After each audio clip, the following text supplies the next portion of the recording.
Tu vas brûler avec cette maison, maudite vieille femme. » Ce furent les derniers mots que j'entendis avant de voir l'allumette s'enflammer. Mon fils André avait les yeux remplis d'une haine que je ne reconnaissais pas. Il tenait une allumette entre ses doigts, et à cet instant, je sus que ce n'était pas une simple menace. Je suis heureuse de vous avoir ici. Suivez mon histoire jusqu'à la fin et commentez la ville d'où vous regardez. L'odeur d'essence flottait déjà lourdement dans l'air, âcre et menaçante, s'insinuant dans mes narines et me nouant l'estomac. Je sentis mon cœur battre violemment contre ma poitrine, alors que le feu commençait à mordre les rideaux du salon. Les mêmes rideaux que j'avais cousus à la main lorsque Guillaume et moi avions construit cette maison il y a 40 ans. Chaque point, une promesse. Chaque motif, un souvenir. J'entendis le déclic sec de la porte d'entrée se verrouillant. Un son métallique et définitif qui scellait mon sort. Puis, le vrombissement du moteur de la voiture d'André s'éloignant à toute vitesse. Le crissement des pneus sur le gravier de l'allée sonnant comme un adieu cruel. Pendant un instant, je suis restée immobile, paralysée, regardant les ombres du feu danser sur les murs comme des fantômes moqueurs. Je n'ai pas pleuré, je n'ai pas crié. J'ai simplement pris une profonde inspiration, l'air déjà vicié par la fumée, et j'ai touché d'une main tremblante la petite protubérance que j'avais cachée sous ma robe. C'était mon secret, mon salut, ma justice. La fumée a commencé à grimper lentement l'escalier, comme un monstre paresseux cherchant de l'air, s'enroulant autour des barreaux de la rampe que j'avais si souvent polie. Je savais que j'avais peu de temps, mais je savais aussi que je ne pouvais pas mourir. Pas encore. Pas sans tout remettre à sa place. La première fois que j'ai rencontré le feu, j'avais 7 ans. Mon père brûlait les champs pour renouveler la terre, une pratique ancestrale qu'il m'expliquait avec patience. Il m'avait dit, en me tenant la main, son regard sérieux fixé sur les flammes purificatrices. « N'aie pas peur du feu, Hélène. Le feu ne détruit que ce qui est inutile. » Je n'ai jamais oublié ces mots. Et cette nuit-là, alors que la chaleur me léchait la peau, je savais que le destin me répétait la leçon. Je me suis déplacée lentement, couvrant mon visage avec un mouchoir humide que j'avais trempé dans le vase de fleurs sur la cheminée. Les flammes léchaient déjà les meubles de la salle à manger, le vieux buffet en chêne de ma grand-mère, et le plafond craquait avec un son qui faisait plus mal que la chaleur, comme les os d'un vieil ami qui se brise. Je connaissais chaque recoin de cette maison. Je l'avais construite avec Guillaume, brique par brique, notre sueur et nos rires mêlés au mortier. Chaque mur contenait des souvenirs, des rires d'enfants, des disputes vite oubliées et des blessures profondes. Et maintenant, tout s'effondrait sous mes yeux, réduit en fumée et en cendres. Mais ce n'était pas le feu qui faisait le plus mal. C'était la trahison, le regard dans les yeux de mon propre fils, froid, vide, un abîme où je n'avais vu aucune trace de l'enfant que j'avais élevé. Je n'aurais jamais pensé que l'ambition pouvait pourrir une âme si profondément. 3 semaines plus tôt, j'avais surpris André au téléphone dans le jardin, alors que je taillais mes rosiers. Une fois que maman ne sera plus dans le tableau, nous vendrons la maison et le terrain. Elle devient sénile de toute façon. Personne ne posera de questions. Mon cœur s'était arrêté de battre un instant. Le sécateur était tombé de ma main, se plantant dans la terre meuble. C'est à ce moment-là que j'ai su ce que mon fils préparait. Pas seulement voler ma propriété, mais m'effacer complètement, comme une erreur sur un document. C'est là que j'ai commencé à me préparer. J'ai marché avec difficulté jusqu'à la pièce du fond, là où je gardais une boîte en métal sous les lattes du plancher. Il y a des années, quand Guillaume était encore en vie, il me l'avait confiée en secret. Si les choses tournent mal un jour, cache ça, Hélène. Personne ne doit le voir avant que ce ne soit nécessaire. Cette boîte était mon trésor et mon fardeau. Et cette nuit-là, alors que le feu rugissait autour de moi, je savais que le moment était venu. Je me suis agenouillée, l'air devenant irrespirable, j'ai soulevé les lattes et j'ai sorti la boîte. Elle était chaude au toucher, mais intacte. La fumée me brûlait déjà les poumons. Ma gorge me piquait, mais je ne pouvais pas m'arrêter. J'ai pris une écharpe, j'ai enveloppé la boîte, je l'ai glissée sous ma robe et je l'ai tenue contre mon ventre comme un enfant à naître. Puis j'ai ouvert la fenêtre de la chambre et j'ai sauté.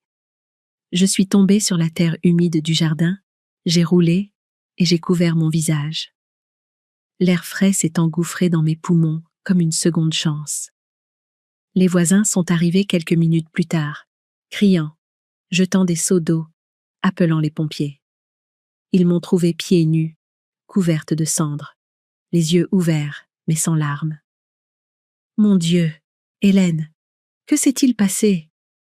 A crié Madame Dubois, ma voisine depuis 15 ans. Un accident, ai-je menti, ma voix tremblante. Je crois que c'était la cuisinière à gaz. Personne n'a suspecté, personne n'a imaginé que ça avait été mon propre fils. Et je n'ai pas dit un mot. Parce que si la vie m'avait appris quelque chose, c'est que le silence crie parfois plus fort que la vérité. Les pompiers ont mis près d'une heure à éteindre les flammes. Quand la fumée s'est dissipée, ma maison n'était plus qu'une ruine noire, un squelette de ce qui avait été mon foyer. Et parmi les décombres, j'ai vu André revenir. Il est arrivé en courant, feignant le désespoir, criant mon « Non ». « Maman, maman, pour l'amour de Dieu, où es-tu » Ces paroles étaient du théâtre. Je les regardais de loin, couverte d'une couverture pendant que les ambulanciers s'occupèrent de moi. Il ne m'a pas vue au début, et quand il est entré dans la maison détruite, son visage a changé. Là, dans l'embrasure de la porte de la chambre du fond, il a réalisé quelque chose qui l'a fait pâlir. Le feu n'avait pas atteint cette zone, et l'espace où la boîte avait été était vide.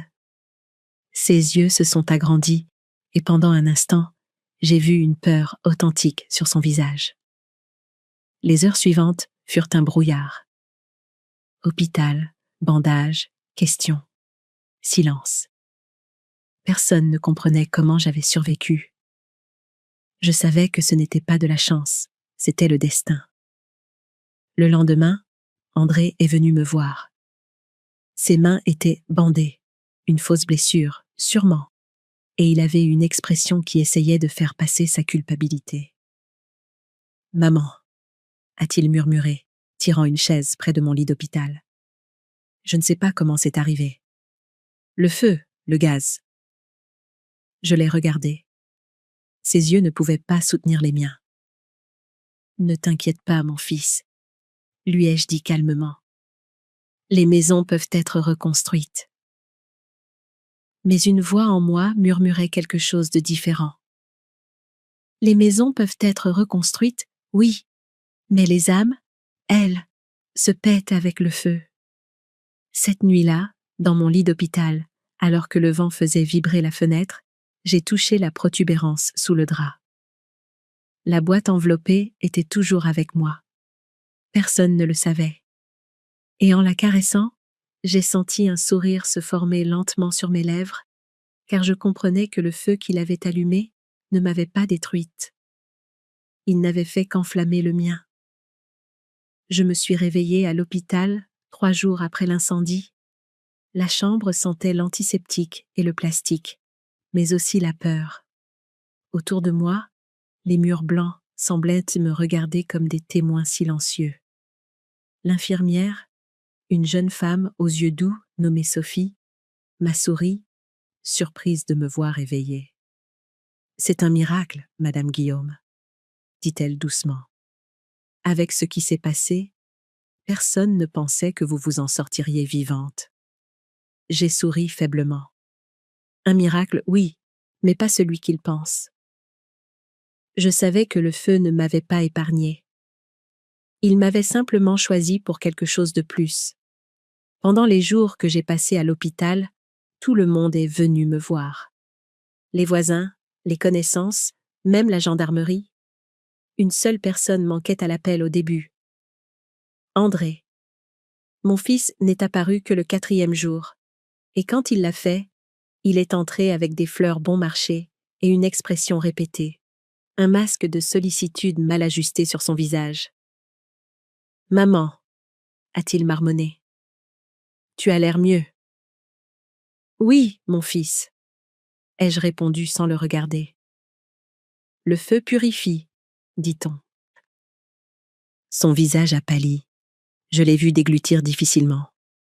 Pendant un instant, j'ai cru qu'il allait s'excuser, qu'un reste d'humanité allait percer. Mais il n'en a rien fait. Le silence entre nous était un mur de verre, épais et infranchissable. Je savais, et il sentait que je savais. Pendant ce temps, tout le monde pensait que j'avais perdu la mémoire. L'infirmière, le médecin, les gendarmes, ils me posaient tous les mêmes questions. Vous souvenez-vous comment l'incendie a commencé? Avez-vous vu quelqu'un près de la maison? Avez-vous laissé quelque chose allumé? Je répondais toujours la même chose, d'une voix faible et lasse. Je ne me souviens pas, j'ai juste senti la chaleur. Je les laissais penser que j'étais une vieille femme confuse, fragile, désorientée. C'était mieux ainsi, car une femme qui paraît faible devient invisible, et j'avais besoin de passer inaperçue pour agir. Le 5e jour, j'ai été autorisée à sortir. L'infirmière Sophie m'a aidée à m'habiller et à rassembler les quelques affaires que j'avais, y compris la boîte en métal que j'avais gardée cachée sous mon oreiller. Personne ne l'avait remise en question. Il supposait qu'elle contenait des médicaments ou des objets sentimentaux sauvés de l'incendie. « Où irez-vous, Madame Guillaume ?» demanda l'infirmière inquiète. « Mon fils a tout arrangé. » Ai-je menti? La vérité était qu'André avait à peine mentionné mes arrangements de logement. Il avait marmonné quelque chose à propos d'un hébergement temporaire en regardant son téléphone, évitant mon regard. Je savais ce que cela signifiait. La maison de retraite la moins chère qu'il pourrait trouver, pendant qu'il liquiderait mes biens. Mais j'avais mes propres plans. Quand j'ai quitté l'hôpital, au lieu d'attendre André, j'ai appelé un taxi. Le chauffeur, un homme plus âgé aux cheveux poivre et sel, m'a aidé avec mon petit sac. « Où allons-nous, madame ?» Je lui ai donné l'adresse du motel du Lac, un endroit modeste à la périphérie de la ville. J'avais appelé la veille en utilisant le téléphone de l'hôpital quand personne ne regardait.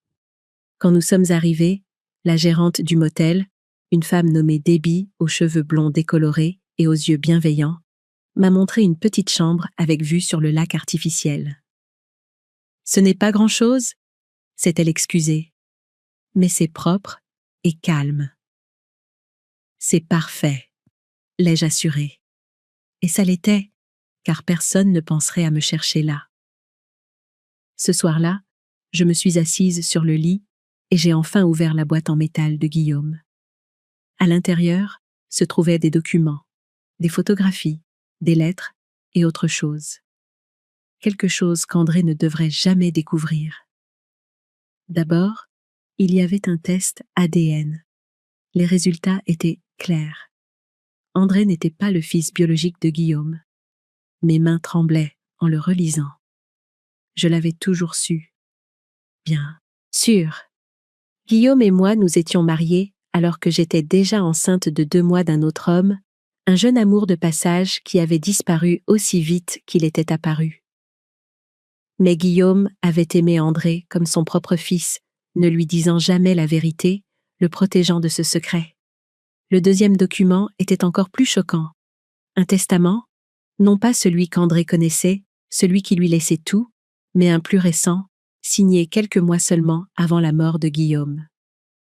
En cas de mort suspecte ou de circonstances douteuses entourant le décès ou le bien-être de ma femme Hélène, tous les actifs doivent être transférés à Marc Lemoine, fils d'Hélène Lemoine et de moi-même, Guillaume.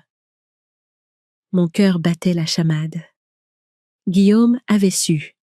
Il avait soupçonné qu'André pourrait essayer quelque chose, et il s'y était préparé. Il y avait aussi une photographie, celle d'un jeune homme avec les yeux et le sourire de Guillaume. Au dos était écrit « Marc, 25 ans, mécanicien à Angers ». Guillaume avait un autre fils, un fils dont il ne m'avait jamais parlé, né d'une relation bien avant notre rencontre. Un fils qui maintenant hériterait de tout, si quelque chose m'arrivait dans des circonstances suspectes. Alors que j'étais assise là, entourée de ces révélations, mon téléphone a sonné. C'était André. « Maman, où diable es-tu » Sa voix était tendue de colère, à peine dissimulée en inquiétude. « Je suis allée te chercher à l'hôpital, et ils ont dit que tu étais parti depuis des heures. »« J'avais besoin d'un peu de temps seul, mon fils, » ai-je dit calmement, pour tout digérer. « Tu ne peux pas disparaître comme ça. Tu n'es pas bien. Tu as besoin de surveillance. » J'ai failli rire. « Surveillance ou surveillance, André ?» Il y eut une pause. « Qu'est-ce que ça veut dire ?»« Rien, mon chéri. Je suis juste fatiguée. Je t'appellerai demain. » J'ai raccroché avant qu'il ne puisse protester. Puis, j'ai éteint mon téléphone. J'avais besoin de réfléchir, de planifier. Cette nuit-là, j'ai mieux dormi que je ne l'avais fait depuis des années, malgré le matelas bosselé du motel. Pour la première fois depuis la mort de Guillaume, je n'étais pas seule dans mon combat contre la cupidité d'André. J'avais un allié, même s'il ne le savait pas encore. Le lendemain matin, je suis allée à la réception et j'ai demandé à Debbie si elle connaissait des propriétés à louer dans le coin. « En fait, » dit-elle en mâchant son chewing-gum, « ma sœur a une petite maison d'amis qu'elle cherche à louer. Rien de luxueux, mais c'est meublé et privé. » Dans l'après-midi, j'avais signé un bail mensuel pour une petite chaumière à un demi-kilomètre de la ville. J'ai payé 3 mois d'avance avec l'argent liquide d'urgence que Guillaume et moi avions toujours gardé caché. De l'argent dont André ne savait rien. J'ai passé les 2 jours suivants à m'installer et à éviter les appels de plus en plus frénétiques d'André. Finalement, j'ai répondu. « Où loges-tu » a-t-il exigé. Je me suis inquiétée à mort. « J'ai trouvé un endroit » ai-je dit. « J'ai besoin d'un peu d'indépendance, André. » « De l'indépendance ? Maman, tu as 68 ans et tu viens de survivre à un incendie. Tu as besoin de soins. » L'inquiétude dans sa voix semblait authentique. Si je n'avais pas entendu ses plans, si je n'avais pas vu le regard dans ses yeux alors qu'il allumait l'allumette, je l'aurais peut-être cru. « Pourquoi ne viendrais-tu pas dîner ce soir » ai-je suggéré. « Je t'enverrai l'adresse par SMS. » Il est arrivé à 18h, apportant une bouteille de vin cher et un sourire forcé. Ses yeux parcoururent la chaumière, évaluant sa valeur, son contenu. « C'est confortable » dit-il, ce qui était sa façon de dire petit et sans valeur. « Ça me convient » ai-je répondu. Pendant le dîner, un simple poulet rôti que j'avais préparé, il a essayé de me convaincre d'emménager avec lui et sa femme, Valérie. « Nous avons cette grande suite d'invités en bas » a-t-il argumenté. « Tu aurais ton intimité, mais nous serions là si tu avais besoin de quoi que ce soit. » Si j'avais besoin de quoi que ce soit, ou s'ils avaient besoin de me surveiller pour s'assurer que je n'interfère pas avec leurs plans. « C'est très généreux » ai-je dit, coupant mon poulet méthodiquement. « Mais je préfère mon indépendance. » Sa fourchette a cliqueté contre l'assiette. « Maman, sois raisonnable. Tu ne peux pas vivre seule après ce qui s'est passé. Et s'il y a un autre incendie? Et si tu tombes ?» Je l'ai regardé directement.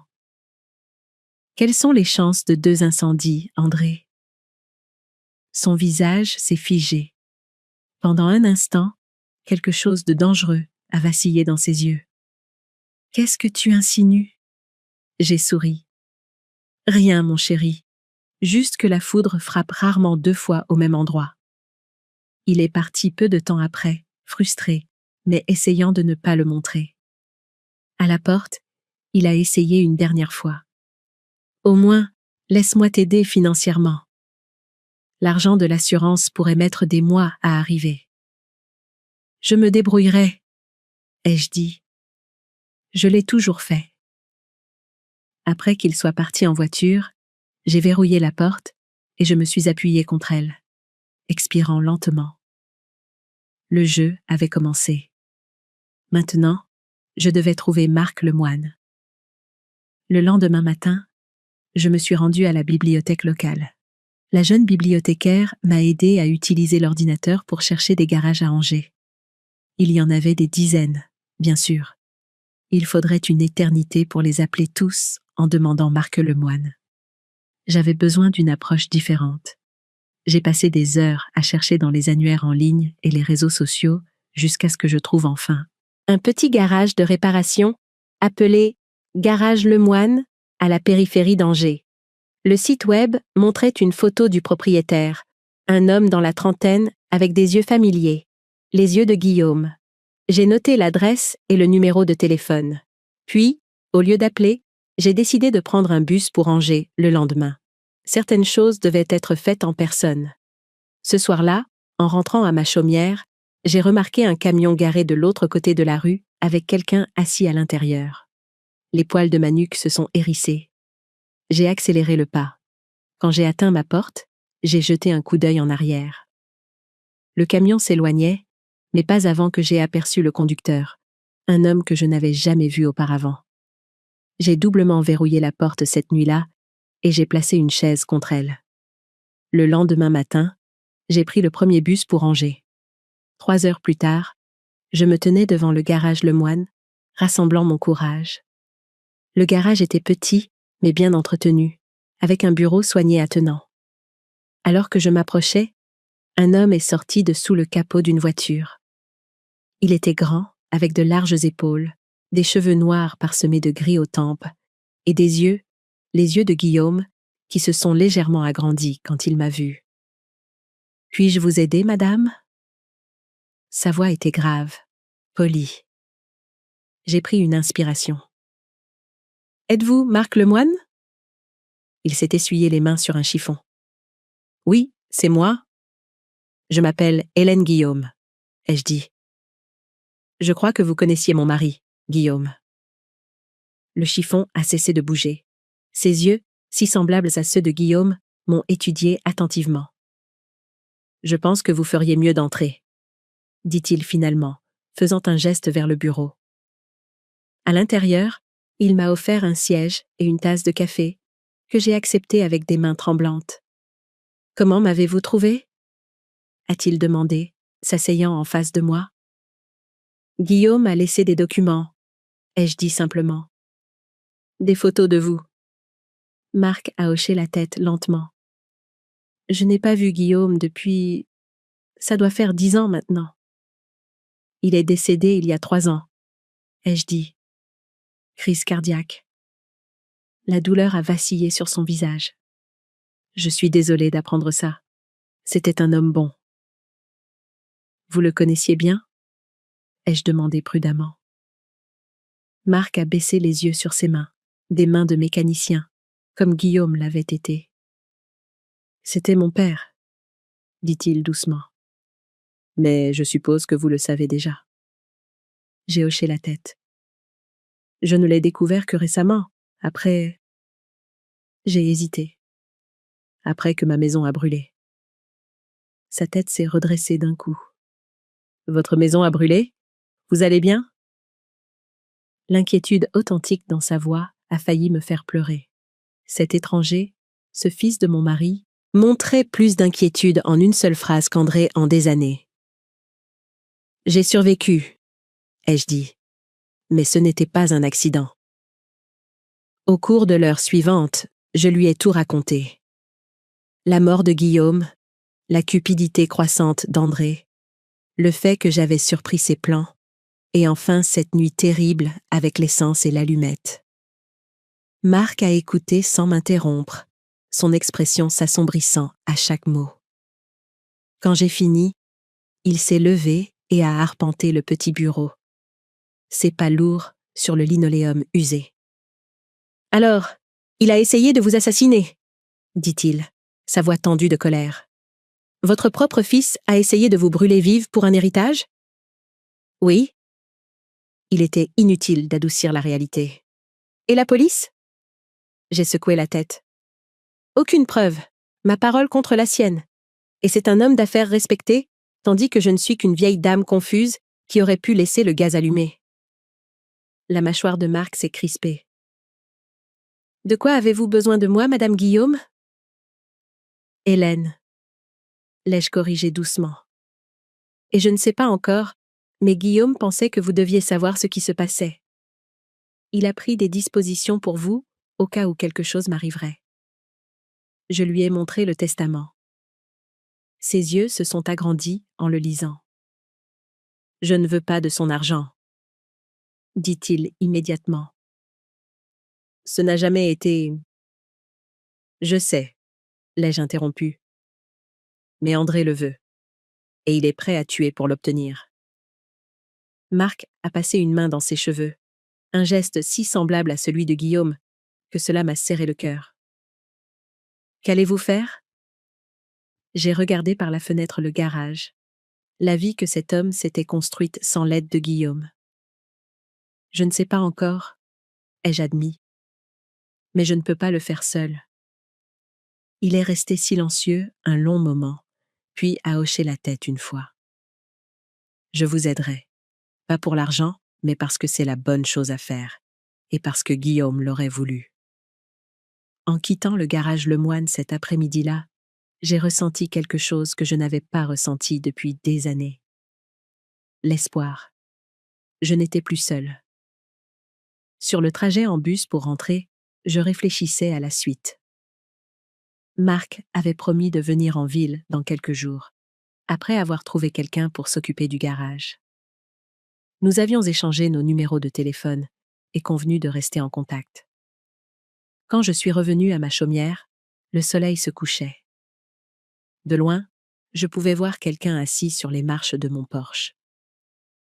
André.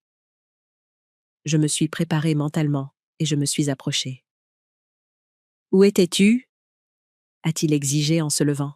« Je t'ai appelé toute la journée. »« Je suis allée faire du tourisme » ai-je dit d'un ton neutre. « N'ai-je pas le droit de faire ça ?» Il a passé une main dans ses cheveux parfaitement coiffés. « Maman, je m'inquiète pour... toi. Tu n'agis pas comme d'habitude. » Et comment devrais-je agir, André ? Après avoir perdu ma maison, après avoir failli mourir, il a eu la décence de paraître mal à l'aise. C'est pour ça que je suis là. La compagnie d'assurance a appelé. Ils veulent inspecter la propriété demain. Ils posent quand des questions. Mon cœur a battu plus vite, mais j'ai gardé un visage neutre. Quel genre de questions ? Sur la cause de l'incendie ? Ils disent que ça pourrait être un incendie criminel. J'ai regardé mon fils, le garçon que j'avais élevé, l'homme qui avait essayé de me tuer, et j'ai vu la peur dans ses yeux. Que s'attendent-ils à trouver ? Ai-je demandé innocemment. Rien, dit-il trop rapidement, parce que c'était un accident. Mais j'ai besoin que tu leur dises ça, que tu aurais pu laisser la cuisinière allumée ou quelque chose comme ça. J'ai déverrouillé ma porte et je me suis tournée vers lui. Je leur dirai la vérité, André, tout ce dont je me souviens. Son visage s'est durci. Maman, sois raisonnable. S'il conclut à un incendie criminel, l'assurance ne paiera pas. Tu n'auras rien. Peut-être que c'est la justice, ai-je dit doucement, puisque je n'étais censée ne rien avoir de toute façon, rien que des cendres. Il a pâli. De quoi parles-tu ? Bonne nuit, André, ai-je dit en entrant. On se voit à l'inspection demain. J'ai refermé la porte sur son visage confus et en colère, et je me suis appuyée contre elle, mon cœur battant la chamade. Le jeu changeait. Si la compagnie d'assurance suspectait un incendie criminel, André serait désespéré de couvrir ses traces. Et un André désespéré était un André dangereux. J'ai appelé Marc cette nuit-là. J'aurais peut-être besoin de ton aide plus tôt que nous ne le pensions, lui ai-je dit. Le lendemain matin, André est venu me chercher pour l'inspection de l'assurance. Il était d'une énergie nerveuse, tapotant ses doigts sur le volant, vérifiant sa montre à plusieurs reprises. « Souviens-toi, » dit-il alors que nous nous arrêtions devant les restes calcinés de ma maison. « Tu ne te souviens pas de grand-chose. Tu étais confuse. Peut-être que tu as laissé quelque chose allumé ?» J'ai hoché la tête distraitement, fixant la carcasse noircie de la maison que Guillaume et moi avions construite. Ça faisait plus mal que je ne l'avais prévu de voir notre vie réduite à cela. L'enquêtrice de l'assurance était déjà là, une femme d'une 50aine d'années, avec des yeux vifs et une attitude pragmatique. « Madame Guillaume ?» Elle a tendu la main. « Je suis Patricia Lambert de l'assurance Homestead.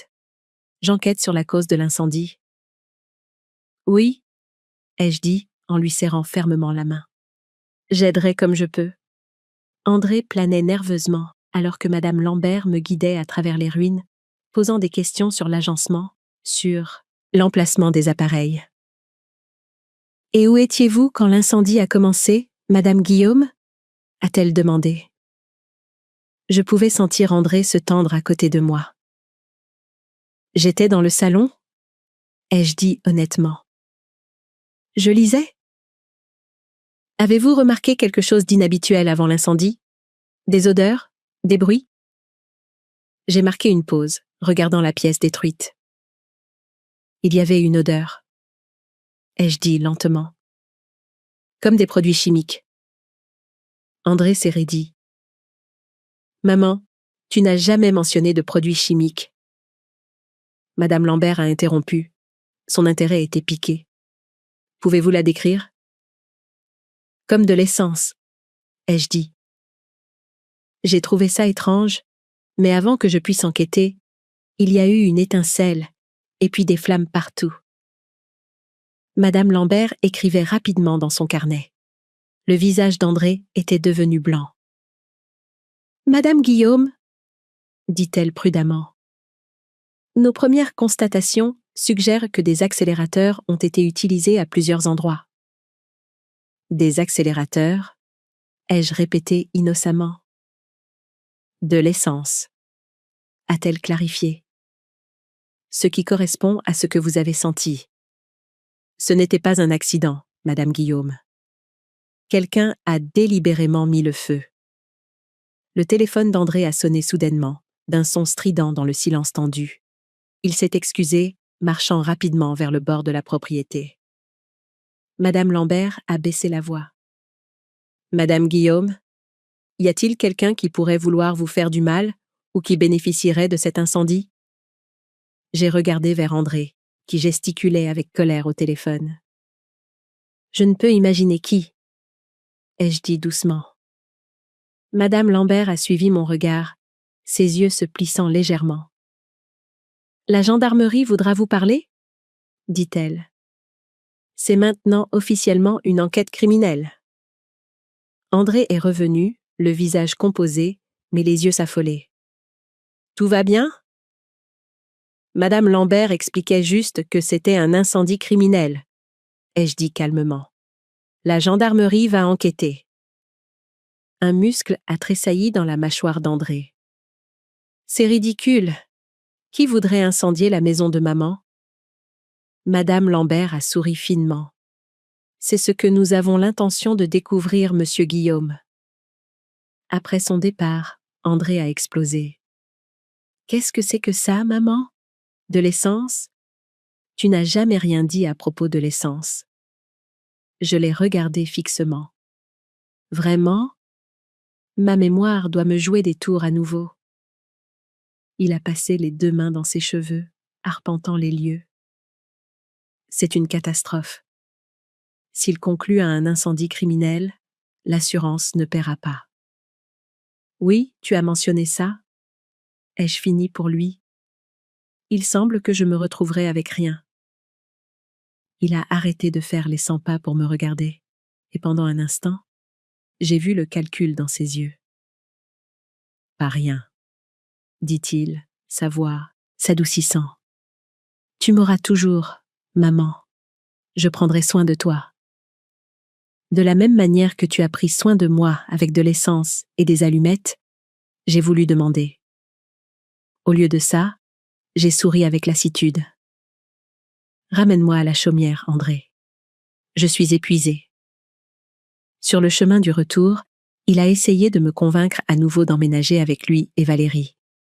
Sa voix était douce, raisonnable, mais je pouvais entendre le désespoir en dessous.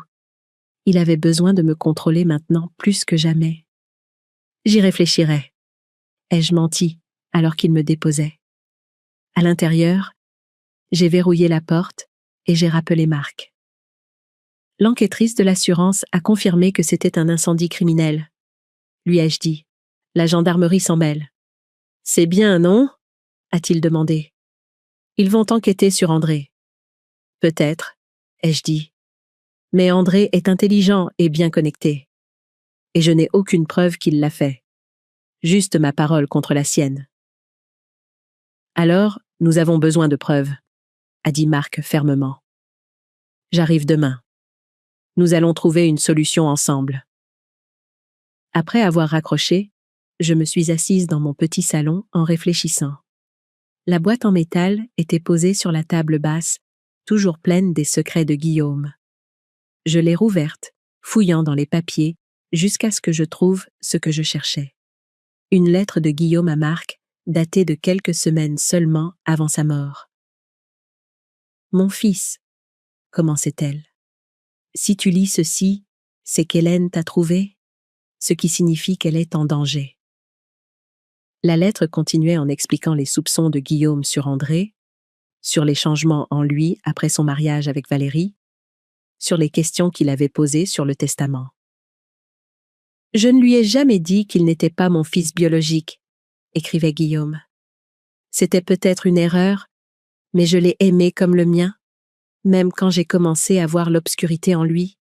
Hélène refuse de le voir. Elle l'aime trop.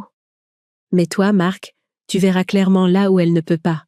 Protège-la si je ne suis plus là pour le faire. » J'ai plié la lettre avec soin et l'ai remise dans la boîte. Demain, Marc arriverait, et ensemble, nous trouverions un moyen d'exposer la trahison d'André, non seulement pour la justice, mais pour Guillaume, pour l'homme qui nous avait aimés tous les deux. Alors que la nuit tombait, je me suis préparée pour le lit, vérifiant doublement les serrures des portes et des fenêtres.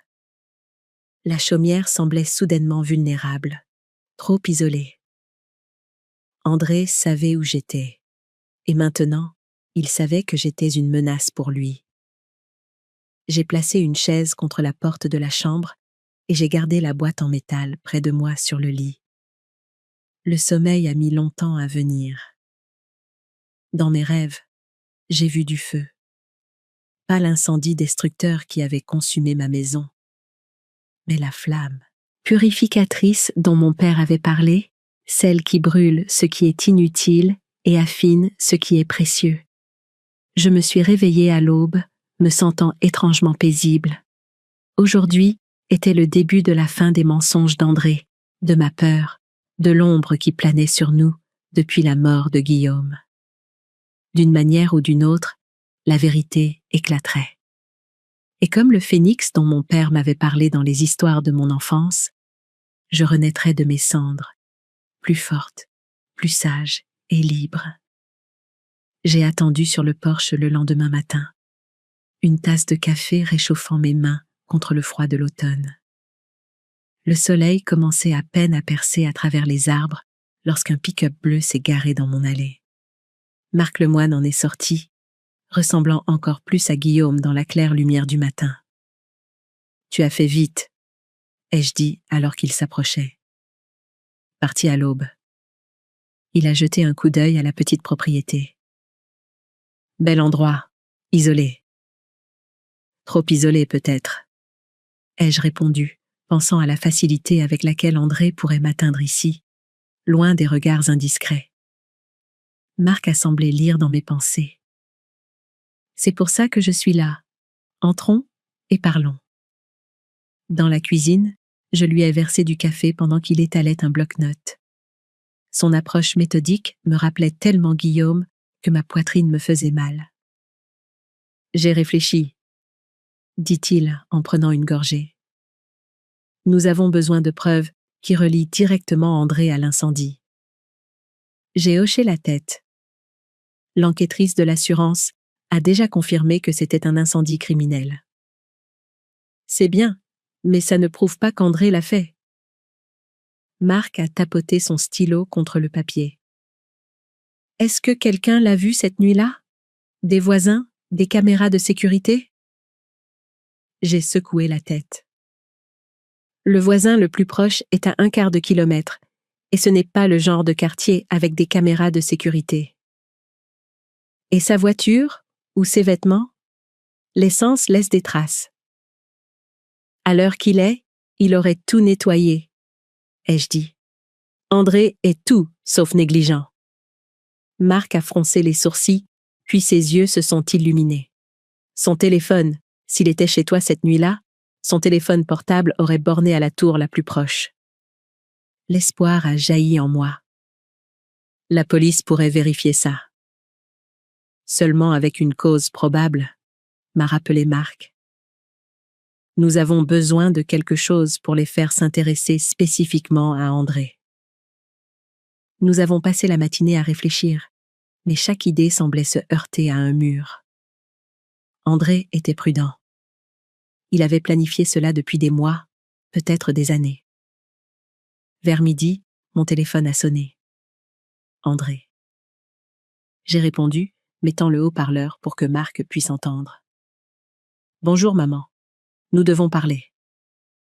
La voix d'André était tendue, contrôlée.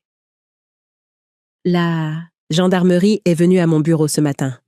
Ils disent que l'incendie était délibéré. Oui, l'enquêtrice de l'assurance l'a mentionné. J'ai gardé ma voix neutre. Ils m'ont demandé où j'étais cette nuit-là, comme si j'étais un suspect ou quelque chose comme ça. Son indignation aurait semblé authentique à quiconque ne connaissait pas la vérité. Et où étais-tu? Ai-je demandé innocemment. Une pause. À la maison avec Valérie, bien sûr. Elle leur a dit la même chose. Bien sûr qu'elle l'a fait. Valérie dirait tout ce qu'André lui dirait de dire. C'est bien, alors, ai-je dit. Tu as un alibi. Une autre pause. Maman, est-ce que... As-tu parlé de moi à la police?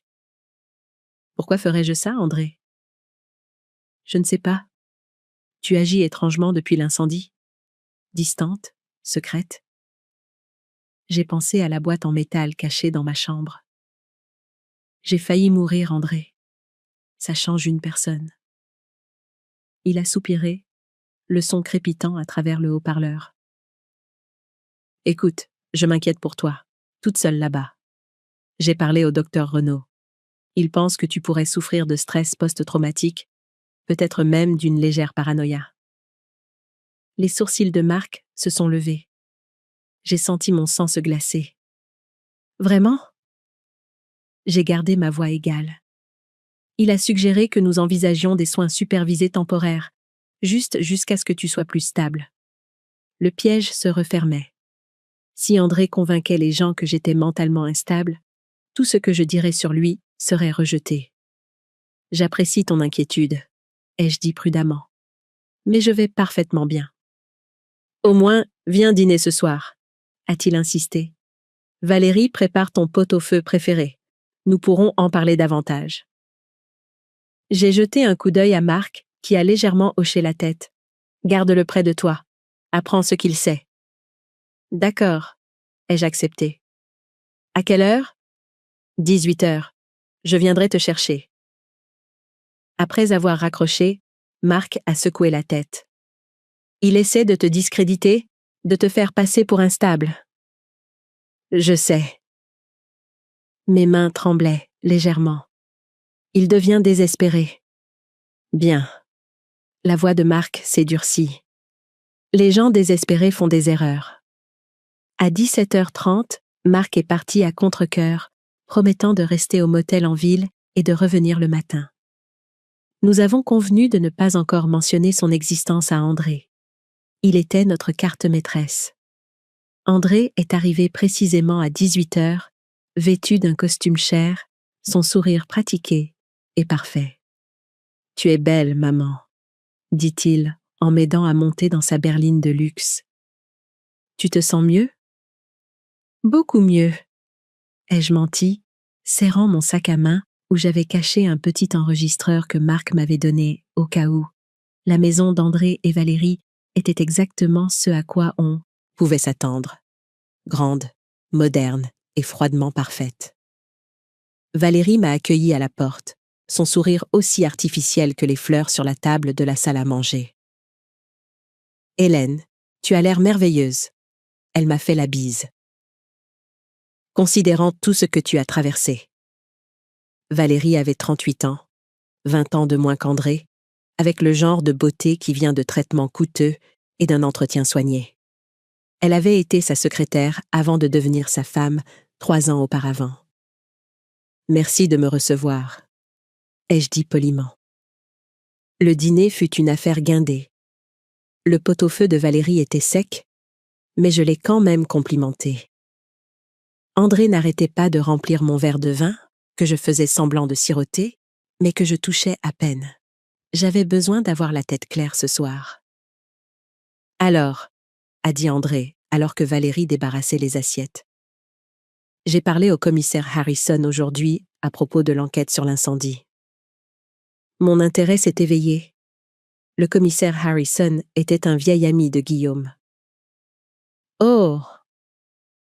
Il dit qu'ils suivent de quelques pistes, mais rien de concret. André a fait tourner son vin nonchalamment. J'ai mentionné tes inquiétudes quant au fait de te sentir en danger. Ma colonne vertébrale s'est raidie. Je n'ai jamais dit que je me sentais en danger. Pas dans ces mots. Non. Son sourire était compatissant, condescendant. Mais une femme de ton âge vivant seule après un tel traumatisme, c'est compréhensible. J'ai 68 ans, André, pas 98. Beaucoup de femmes de mon âge vivent de manière indépendante. Bien sûr, a-t-il rétropédalé en douceur. Je voulais juste dire qu'avec tout ce qui s'est passé, il pourrait être bon d'avoir du soutien autour de toi. Ce qui m'amène à ce dont je voulais discuter. Ça y est, pensai-je. André s'est penché en avant, son expression sérieuse. J'ai trouvé un endroit merveilleux appelé le Crépuscule doré. C'est plus comme un complexe hôtelier qu'un établissement de soins. Chambre privée, activités quotidiennes, personnel médical à temps plein. Je n'ai pas besoin de personnel médical, ai-je dit sèchement. C'est juste une précaution.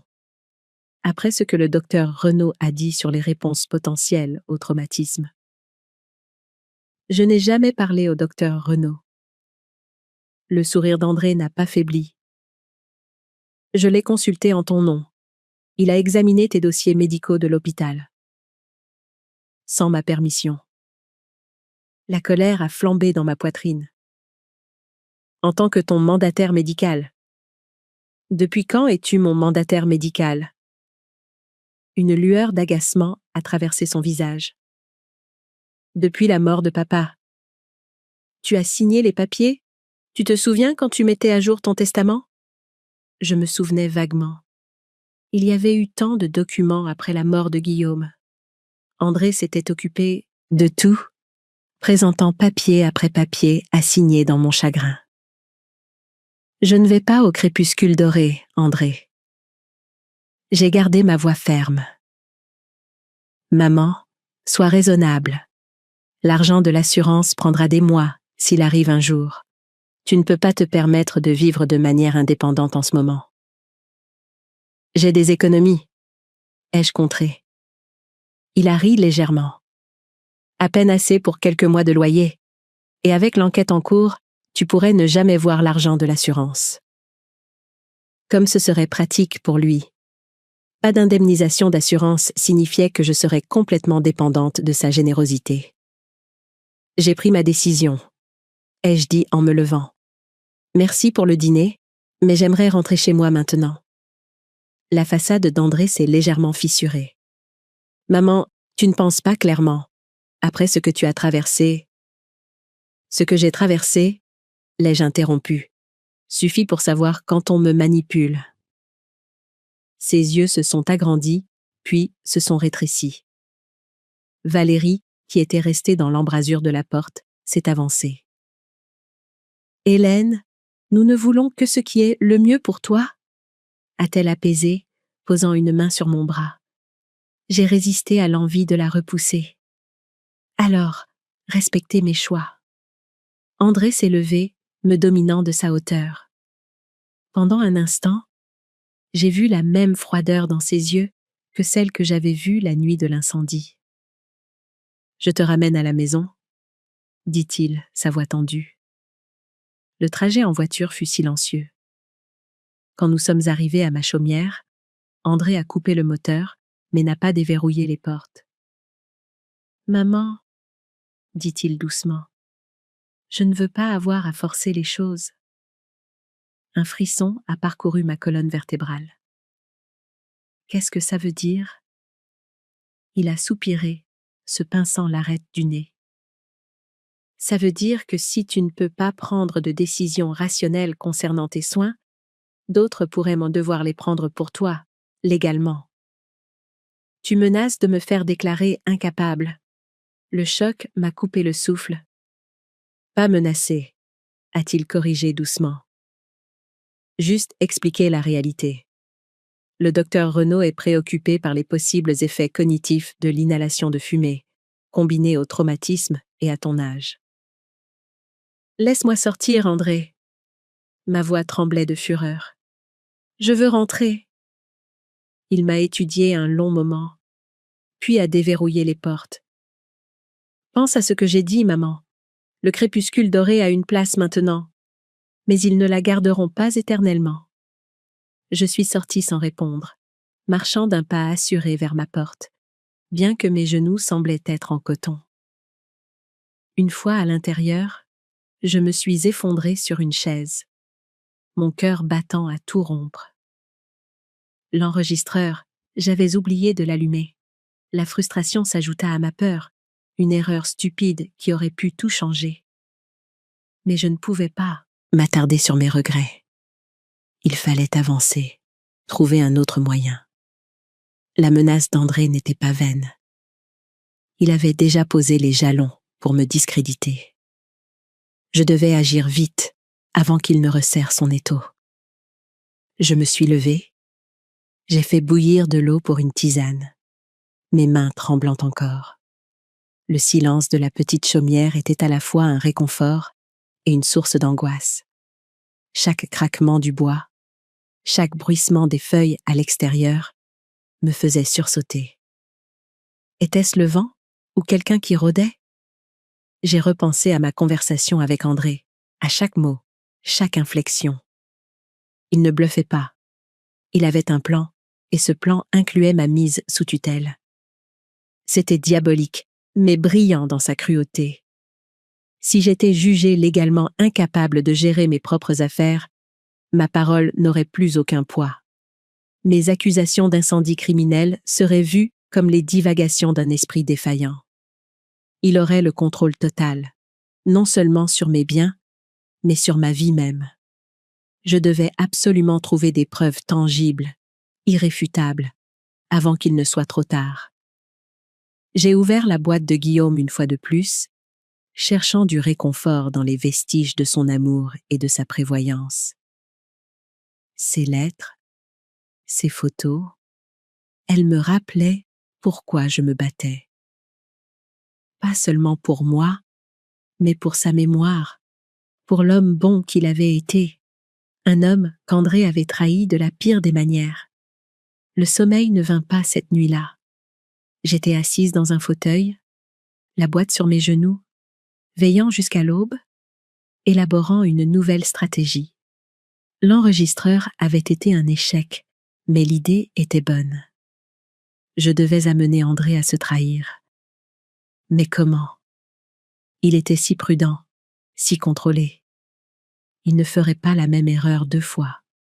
Peut-être que la solution ne résidait pas dans ce qu'il disait, mais dans ce qu'il faisait.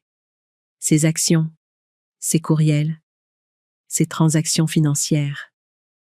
Il devait bien y avoir une trace quelque part, une miette de pain numérique qui mènerait à la vérité. J'ai pensé à son ordinateur portable, à son téléphone. Des forteresses numériques, sans doute, mais aucune forteresse n'est imprenable. Il fallait juste trouver la bonne clé. Et peut-être, juste peut-être, Guillaume me l'avait laissée. Cette pensée m'a donné un regain de détermination. Le combat n'était pas terminé. Il ne faisait que commencer. Et j'étais prête. Marc est arrivé tôt le lendemain matin, le visage sombre quand je lui ai raconté la menace à peine voilée d'André. Il accélère son calendrier, dit-il. D'abord l'incendie, maintenant ça. Il devient désespéré de vous contrôler, vous et vos biens. Nous devons agir plus vite. J'étais d'accord. Mais comment? Nous n'avons toujours aucune preuve qu'il a mis le feu. Marc a arpenté le petit salon. Nous devons découvrir ce que lui et Valérie prévoient ensuite. Y a-t-il un moyen d'accéder à ses emails? Son téléphone?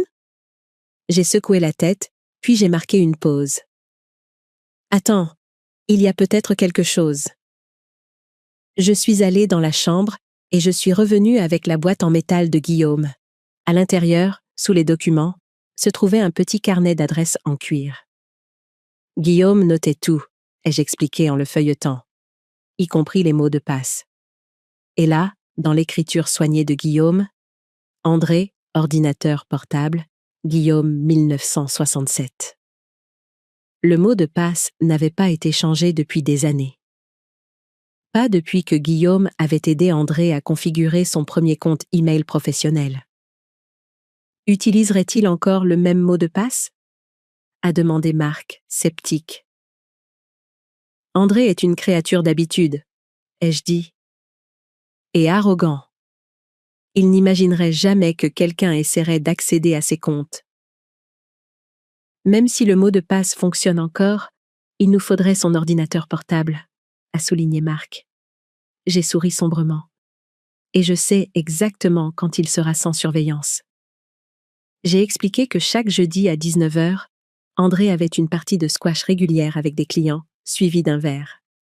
Valérie utilisait toujours ce temps pour sa visite hebdomadaire au spa. La maison sera vide d'environ 19 à 22 heures, ai-je dit, et j'ai toujours une clé. Marc avait l'air troublé. Entrer par effraction chez lui est illégal si nous sommes pris. Ce n'est pas une effraction si j'ai une clé, ai-je corrigé. Et je ne suis qu'une vieille femme confuse qui vérifie la maison de son fils, n'est-ce pas? Il n'avait pas l'air convaincu, mais il a hoché la tête. Que cherchons-nous exactement? Tout ce qui le relie à l'incendie. Des reçus d'essence, peut-être? Ou des emails sur la police d'assurance? Nous avons passé le reste de la journée à planifier. Cette nuit-là, après que Marc soit retourné à son motel, je n'ai pas pu dormir. Chaque craquement de la chaumière me faisait sursauter, imaginant André venir me forcer à entrer en maison de retraite. Quand l'aube a finalement pointé, j'ai appelé la seule personne qui pourrait nous aider.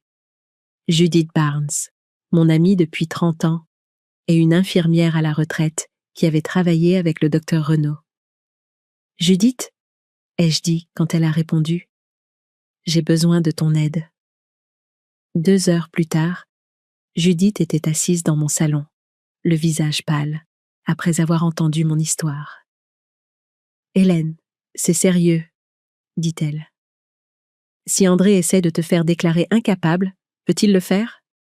ai-je demandé sans détour. Elle a hésité. Ce serait difficile sans preuve claire de déclin cognitif, mais s'il a convaincu le docteur Renaud. C'est pourquoi j'ai besoin de ton aide, ai-je insisté. Tu as travaillé avec Renaud pendant des années. Il fait confiance à ton jugement. La compréhension s'est dessinée dans ses yeux. Tu veux que je me porte garante de ta compétence? Je veux que tu demandes mes dossiers médicaux, ai-je clarifié, en tant qu'amie concernée et ancienne professionnelle de la santé. Vois ce que Renaud a réellement documenté. Judith a hoché la tête lentement. Je peux faire ça.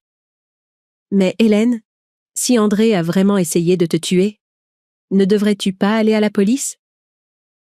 Avec quelle preuve? J'ai soupiré. Ma parole contre la sienne. L'homme d'affaires respecté contre sa mère traumatisée, peut-être sénile. Elle s'est penchée pour me serrer la main. Je te connais depuis 30 ans. Il n'y a rien qui cloche avec ton esprit. Après son départ, promettant de contacter le docteur Renaud ce jour-là, j'ai appelé Marc pour le mettre au courant de notre plan pour jeudi soir. Je n'aime pas que tu ailles dans cette maison, dit-il. Laisse-moi le faire seul. André pourrait avoir des caméras de sécurité? Ai-je contré.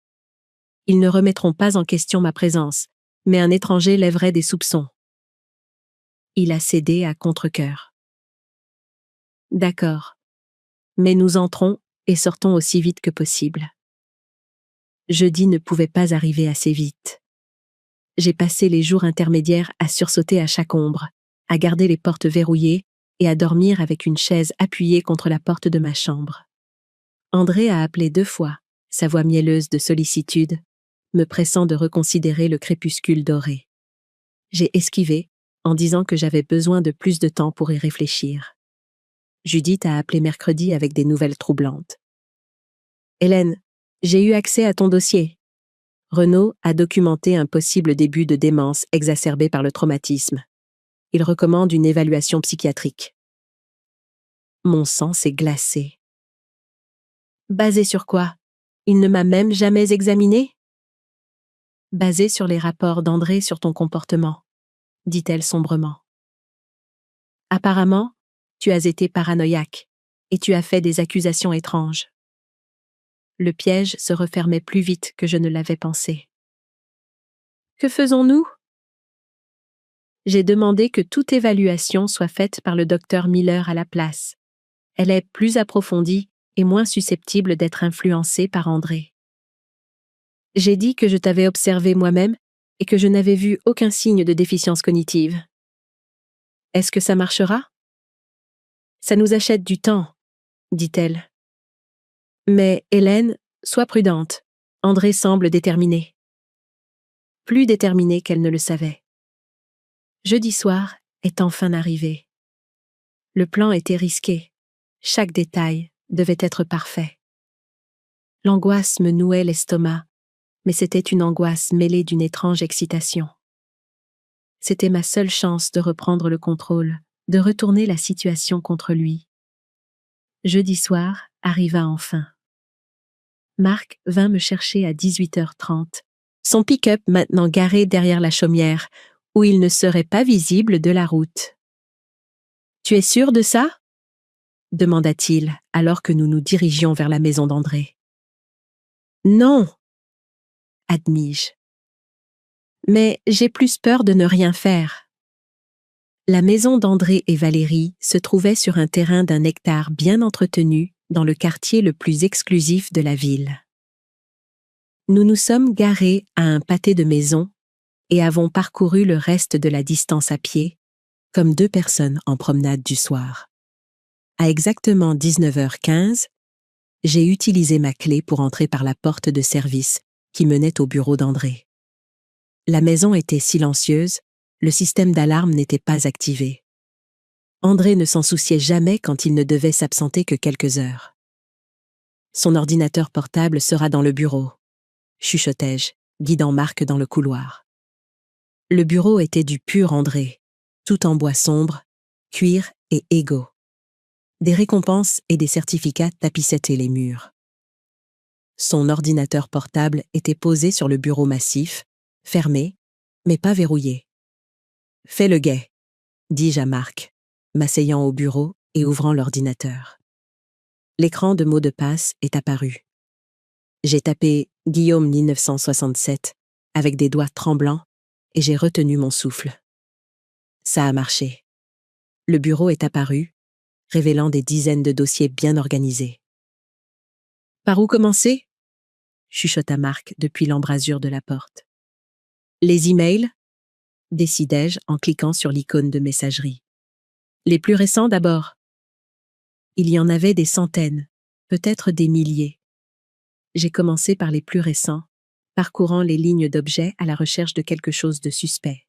« Attends » murmurai-je, en ouvrant un email d'un certain Fletcher avec pour objet « Projet de développement immobilier Guillaume ».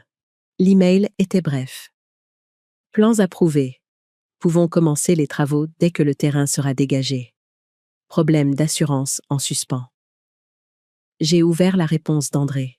« L'assurance est en cours de traitement.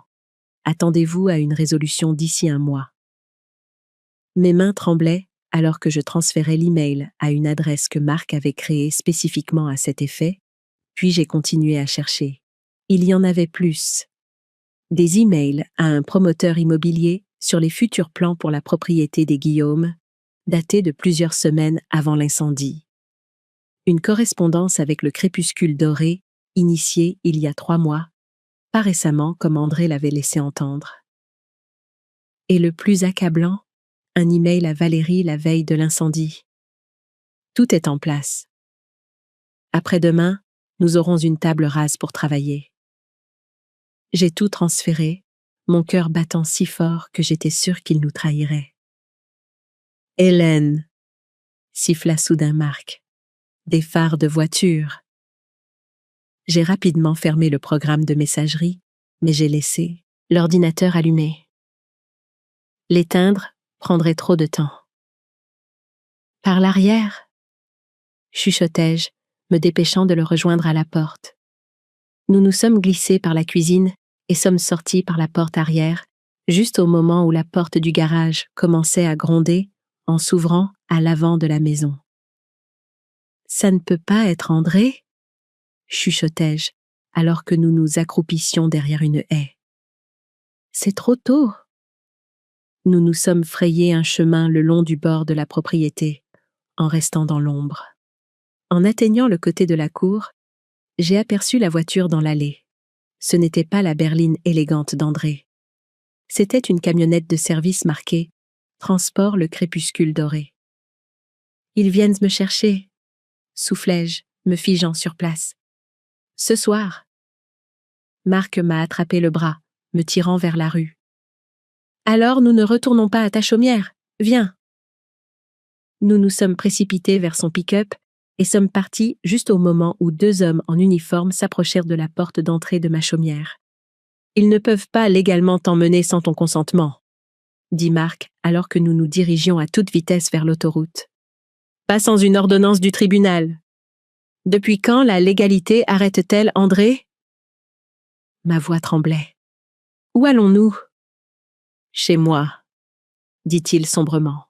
« Angers, c'est le dernier endroit où André cherchera. » Pendant que nous roulions dans la nuit, je serrais mon sac à main contenant la boîte en métal, la seule chose que je ne pouvais pas laisser derrière moi. « Nous avons des preuves maintenant, » dit Marc, essayant de me rassurer. « Ces emails prouvent qu'André préparait quelque chose. » « Ils sont suggestifs, mais pas définitifs, » soupirai-je. « Rien ne dit explicitement « Je vais incendier la maison de ma mère. » C'est un début, insista-t-il. Et nous avons aussi la lettre de Guillaume, ses soupçons sur André. J'ai touché la boîte sur mes genoux. Et autre chose, dis-je doucement. Quelque chose que je ne t'ai pas encore montré.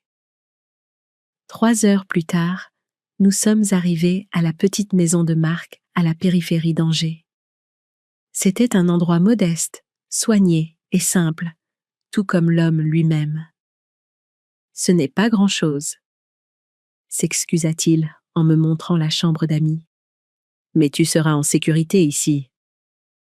Merci, dis-je, le pensant plus profondément qu'il ne pouvait l'imaginer. Cet homme, le fils de mon mari, avait mis sa vie en suspens pour aider une étrangère. Sauf que je n'étais pas une étrangère, pas vraiment, et il était temps qu'il sache pourquoi. Nous nous sommes assis à sa table de cuisine, une théière entre nous. J'ai posé la boîte en métal sur la table et j'ai sorti la lettre que je ne lui avais pas encore montrée, celle que Guillaume lui avait écrite directement.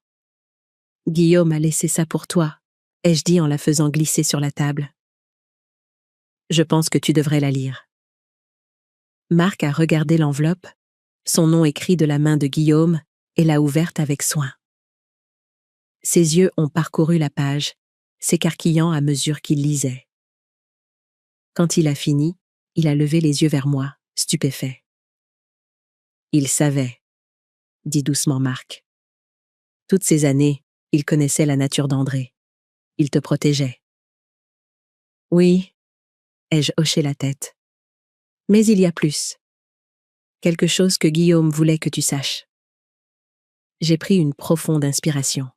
« Guillaume était ton père, Marc, ton père biologique. » Il m'a regardé fixement. « Je sais. Ma mère me l'a dit il y a des années. » « Ce que tu ne sais pas, » ai-je continué, « c'est que Guillaume a changé son testament peu de temps avant de mourir. Si quelque chose m'arrivait dans des circonstances suspectes, tout te reviendrait, à toi, son vrai fils. Pas à André. » Marc posa la lettre avec précaution. « Je ne comprends pas. Si André n'est pas le fils biologique de Guillaume, » »« Il ne l'est pas, » confirmai-je. « J'étais enceinte quand j'ai rencontré Guillaume. Il a élevé André comme le sien, ne lui disant jamais la vérité. Est-ce qu'André le sait ? » ?»« Je ne pense pas, » dis-je. « Mais il se doute de quelque chose. Guillaume l'a toujours traité différemment. Pas cruellement, mais avec une certaine distance. » Marc passa une main dans ses cheveux, un geste si semblable à celui de Guillaume que mon cœur se serra.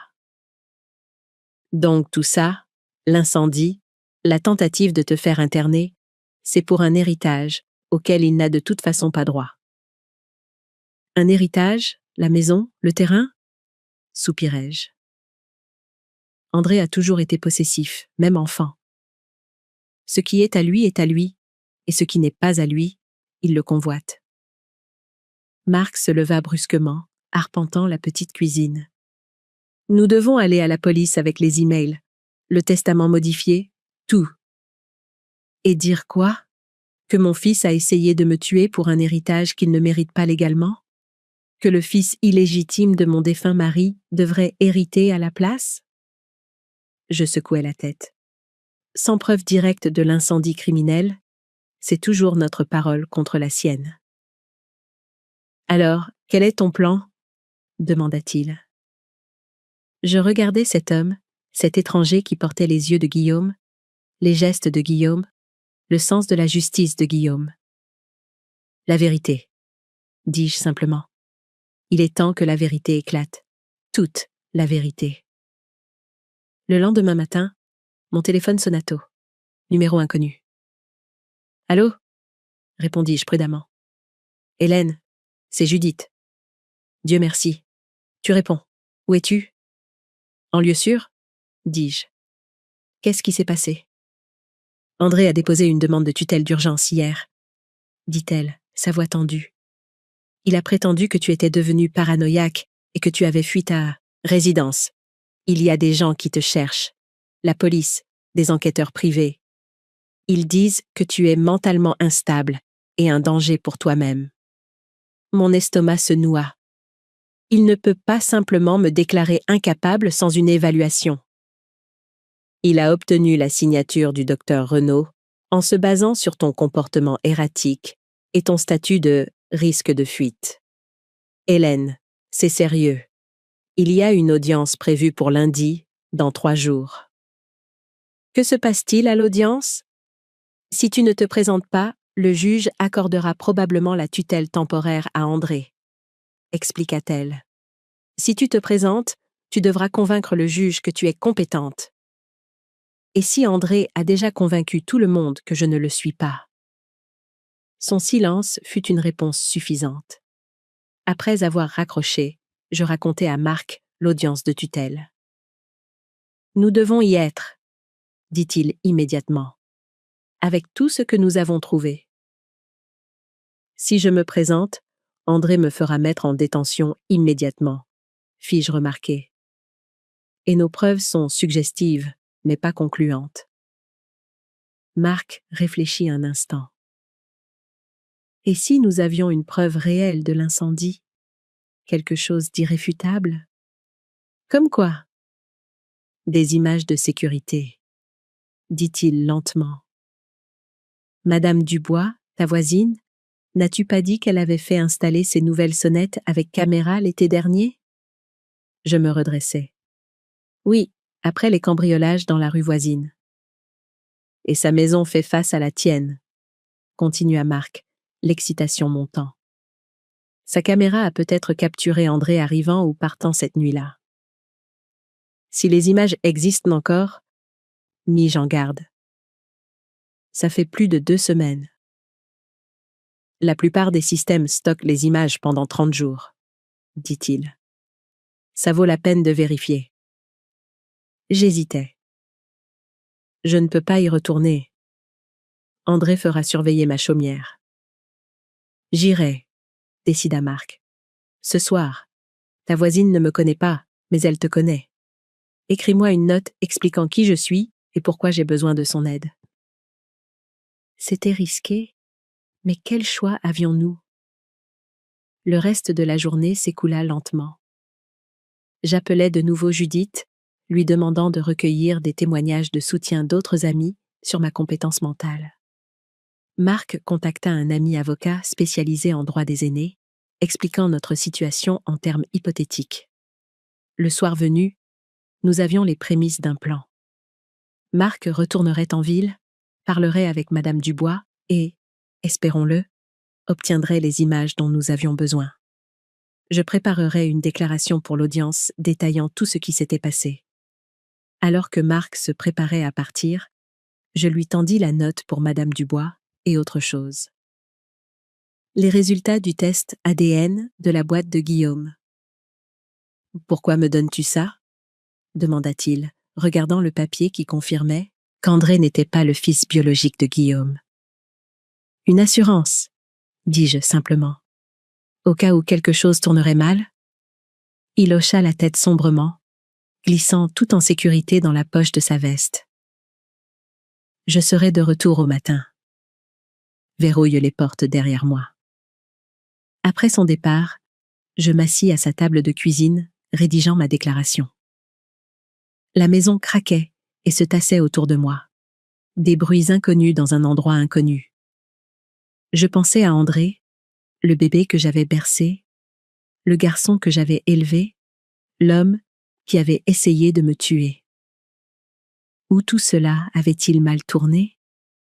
L'obscurité avait-elle toujours été là?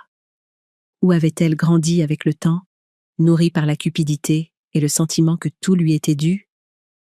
Le téléphone que Marc m'avait donné, un prépayé qui ne pouvait pas être tracé, sonna soudainement, me faisant sursauter. « Allô, Madame Guillaume ?» Une voix masculine inconnue. « Ici l'inspecteur Martin de la Gendarmerie nationale. Nous devons parler de l'incendie à votre résidence. » Mon pouls s'accéléra. « Comment avez-vous obtenu ce numéro? » « Votre amie Judith nous l'a fourni, » dit-il. « Elle s'inquiète pour vous. Nous tous, en fait. » J'hésitais. Quelque chose n'allait pas. « Puis-je vous rappeler à la gendarmerie pour vérifier qui vous êtes? » Une pause. « Bien sûr. Mais Madame Guillaume, nous avons des informations urgentes concernant votre fils, André. Il serait peut-être préférable d'en discuter maintenant. » « Quoi à propos d'André? » Malgré ma méfiance, l'inquiétude s'insinua. « Nous avons des preuves suggérant son implication dans l'incendie, » dit l'inspecteur. « Mais nous avons besoin de votre déclaration pour continuer. Où logez-vous? » Je peux envoyer un agent pour prendre votre déposition officiellement. Chaque instinct criait au danger. Judith ne donnerait jamais ce numéro sans me le dire d'abord. Je viendrai à la gendarmerie demain, dis-je prudemment. Merci de votre appel. Je raccrochai avant qu'il ne puisse protester, puis j'éteignis immédiatement le téléphone. Mes mains tremblaient en réalisant à quel point j'avais failli révéler ma position. André devenait désespéré. Bien, les gens désespérés font des erreurs. Je passais une nuit agitée, sursautant à chaque bruit, la boîte en métal serrée contre ma poitrine comme un talisman. À l'aube, sans nouvelles de Marc, l'anxiété me rongeait l'estomac. Lui, était-il arrivé quelque chose? André l'avait-il intercepté d'une manière ou d'une autre? Je réfléchissais à ce qu'il fallait faire quand j'entendis une voiture dans l'allée. Jetant un coup d'œil à travers les rideaux, je vis le pick-up de Marc et je fus soulagé. Mais quand la portière du conducteur s'ouvrit, ce n'est pas Marc qui en sortit. C'était André, et dans sa main, il tenait la boîte en métal de Guillaume, celle que j'avais donnée à Marc pour qu'il la garde en sécurité. Le temps s'arrêta. Mon souffle se coupa dans ma gorge, alors que je regardais André s'approcher de la maison, la boîte en métal de Guillaume serrée dans sa main. Il se déplaçait avec l'assurance d'un prédateur qui a acculé sa proie. Où était Marc? Qu'est-ce qu'André lui avait fait? Il n'y avait pas le temps de fuir, nulle part où fuir. C'était la maison de Marc, un territoire inconnu. André me rattraperait avant que je ne puisse sortir par la porte de derrière. Je m'éloignai de la fenêtre, mon esprit tournant à toute vitesse. La cuisine. Il devait y avoir quelque chose que je pouvais utiliser pour me défendre. J'attrapais une lourde poêle en fonte, juste au moment où la porte d'entrée s'ouvrait. « Maman !» La voix d'André retentit, faussement douce. « Je sais que tu es là. Parlons. » Je restais parfaitement immobile dans la cuisine, la poêle serrée dans mes mains tremblantes. « Ça a assez duré, » continua-t-il, ses pas résonnant dans le salon. « T'enfuir avec un étranger, entrer par effraction chez moi? À quoi pensais-tu? » Les pas se rapprochèrent. Je levai la poêle. André apparut dans l'embrasure de la porte, s'arrêtant en me voyant. Ses yeux se posèrent sur la poêle et il sourit. Ce sourire condescendant que j'avais appris à détester. « Vraiment, maman? Tu vas frapper ton propre fils? » Il posa la boîte en métal sur le comptoir entre nous. « Pose ça, tu ne fais que prouver mon point de vue sur ton état mental. » « Où est Marc? » Ma voix était plus stable que je ne l'aurais cru. « Ton nouvel ami? » Le sourire d'André se crispa. « Disons simplement qu'il ne se joindra pas à nous. » La peur me serra le cœur. « Qu'est-ce que tu lui as fait? » « Rien dont il ne se remettra pas, » dit André avec dédain. « Bien que je doute qu'il puisse assister à ton audience de tutelle lundi. » Il fit un geste vers la boîte. « Lecture intéressante là-dedans? Tu as gardé des secrets. »« Toi aussi, » répliquai-je, ne baissant pas la poêle. « Comme la façon dont tu as essayé de me brûler vive dans ma propre maison. » L'expression d'André ne changea pas, mais quelque chose de froid vacilla dans ses yeux. C'est exactement le genre d'accusation paranoïaque dont j'avertissais le docteur Renaud. Pourquoi ferais-je une chose pareille à ma propre mère? Pour l'argent, pour le terrain, pour l'héritage que tu estimes te revenir de droit. Je fis un pas en avant. Mais il n'est pas à toi, André. Il ne l'a jamais été. Et maintenant, j'ai la preuve. Il rit, mais il n'y avait aucun humour dans ce rire. Une preuve? Tu veux dire ces divagations d'un homme mort? Il tapota la boîte. Qui les croirait plutôt que moi? Un homme d'affaires, respecté contre une femme âgée, avec des délires induits par un traumatisme. La police pourrait, dis-je, surtout avec les images de sécurité de la sonnette de Madame Dubois, Quelque chose vacilla sur le visage d'André. L'incertitude. Marc avait-il réussi à obtenir les images avant qu'André ne le trouve? Tu bluffes, dit-il, mais sa confiance s'était légèrement fissurée. Il n'y a pas d'image, n'est-ce pas? J'ai imité son ton condescendant précédent.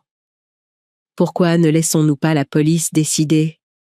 Ou mieux encore, les enquêteurs de l'assurance. La mâchoire d'André se crispa. Il jeta un coup d'œil à sa montre. Nous n'avons pas le temps pour ça. Il y a une voiture qui attend dehors. Tu viens avec moi au crépuscule doré jusqu'à l'audience. Je ne vais nulle part avec toi. Tu n'as pas le choix. Sa voix se durcit. J'ai la garde temporaire d'urgence jusqu'à l'audience, signée par le juge Williams ce matin. Il sortit un document plié de la poche de sa veste. Tu peux venir volontairement ou je peux demander aux hommes dehors de t'aider. C'est ton choix. Je fixai le papier, reconnaissant le sceau du tribunal. Il disait la vérité. Comment m'as-tu trouvé? Demandai-je, jouant la montre, mon esprit cherchant des options. Ton ami Marc n'était pas aussi malin qu'il le pensait, dit André avec suffisance. Quand il a approché Madame Dubois pour les images de sécurité, mon détective privé surveillait ta chaumière. Un coup de fil à moi et je l'ai suivi jusqu'ici. Il vérifia de nouveau sa montre. Maintenant, nous partons. Pose la poêle, maman. Je baissai lentement la poêle sur le comptoir, mes yeux ne quittant jamais les siens. Je dois d'abord aller aux toilettes. André hésita, puis hocha la tête. Fais vite. Les hommes dehors ne sont pas aussi patients que moi. Je me dirigeais vers la salle de bain, fermais la porte et m'appuyais contre elle, mon cœur battant à tout rompre. Il devait y avoir une issue. La petite fenêtre était trop étroite pour y grimper. Pas de téléphone pour appeler à l'aide. Pense, Hélène. Pense. Mes yeux tombèrent sur l'armoire à pharmacie. Des pilules, des bandages, rien d'utile. Puis, j'aperçus le rasoir électrique de Marc sur l'étagère. Pas le rasoir lui-même, mais le cordon de chargement. Une idée se forma. Une idée désespérée et dangereuse. Je tirai la chasse d'eau et fis couler l'eau dans le lavabo, gagnant du temps pendant que je débranchais rapidement le rasoir et enroulais le cordon dans ma poche. Puis, je pris une profonde inspiration et ouvris la porte. André attendait dans le couloir, impatient. « Allons-y. »« J'ai besoin de mon sac à main, » dis-je, montrant où il se trouvait sur le comptoir de la cuisine. Il hocha la tête sèchement, me suivant de près alors que je le récupérais. En tendant la main vers mon sac, mes doigts effleurèrent la poêle. D'un mouvement fluide, je me retournai. Le lourd fer entrant en contact avec l'épaule d'André. Il recula en chancelant avec un cri de douleur, mais ne tomba pas. Je n'avais pas frappé assez fort, mes vieux bras manquant de la force dont j'avais besoin. « Vieille folle !» gronda-t-il, se jetant en avant pour m'attraper. Je contournai le comptoir, mais il était plus rapide, attrapant mon bras et me tirant vers lui. Je criai, luttant contre sa prise. « Assez !» cria-t-il, me tordant le bras douloureusement. « Ça se termine maintenant !» La porte d'entrée s'ouvrit brusquement. 2 hommes en uniforme du crépuscule doré se précipitèrent à l'intérieur, suivis d'un gendarme. « Que se passe-t-il ici ?» demanda le gendarme, évaluant la scène. « Gendarme !» André passa immédiatement à sa voix de fils inquiet. « Dieu merci, vous êtes là. Ma mère fait une grave crise psychologique. Nous avons une ordonnance du tribunal pour la transporter dans un établissement de soins. » Le gendarme me regarda, son expression incertaine. « Madame, tout va bien ?»« Non, tout ne va pas bien, » dis-je, essayant de me dégager de la prise d'André. « Mon fils a essayé de me tuer il y a 2 semaines en incendiant ma maison. Maintenant, Il essaie de me faire interner pour couvrir ses traces. Les yeux du gendarme se plissèrent. Monsieur, lâchez votre mère. Elle m'a attaqué avec cette poêle, protesta André, mais il relâcha mon bras. Elle est confuse, traumatisée par l'incendie. Nous avons des papiers. J'aimerais voir ces papiers, interrompit le gendarme, tendant la main.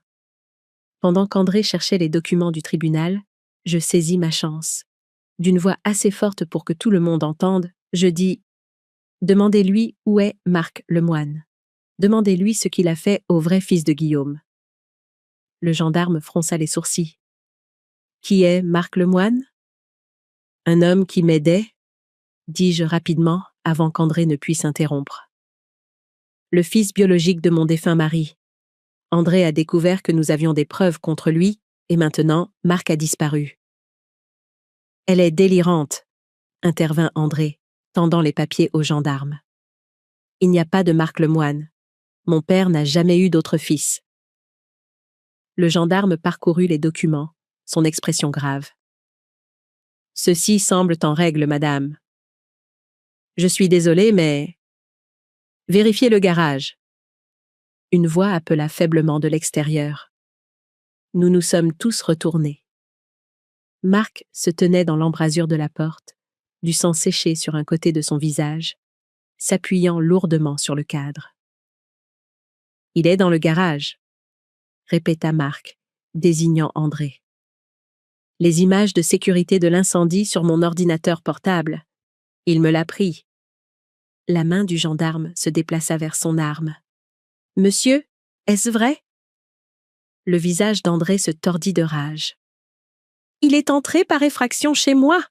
Il a rempli la tête de ma mère de mensonges. » « Vérifiez le garage, » articula Marc, ses yeux ne quittant jamais André.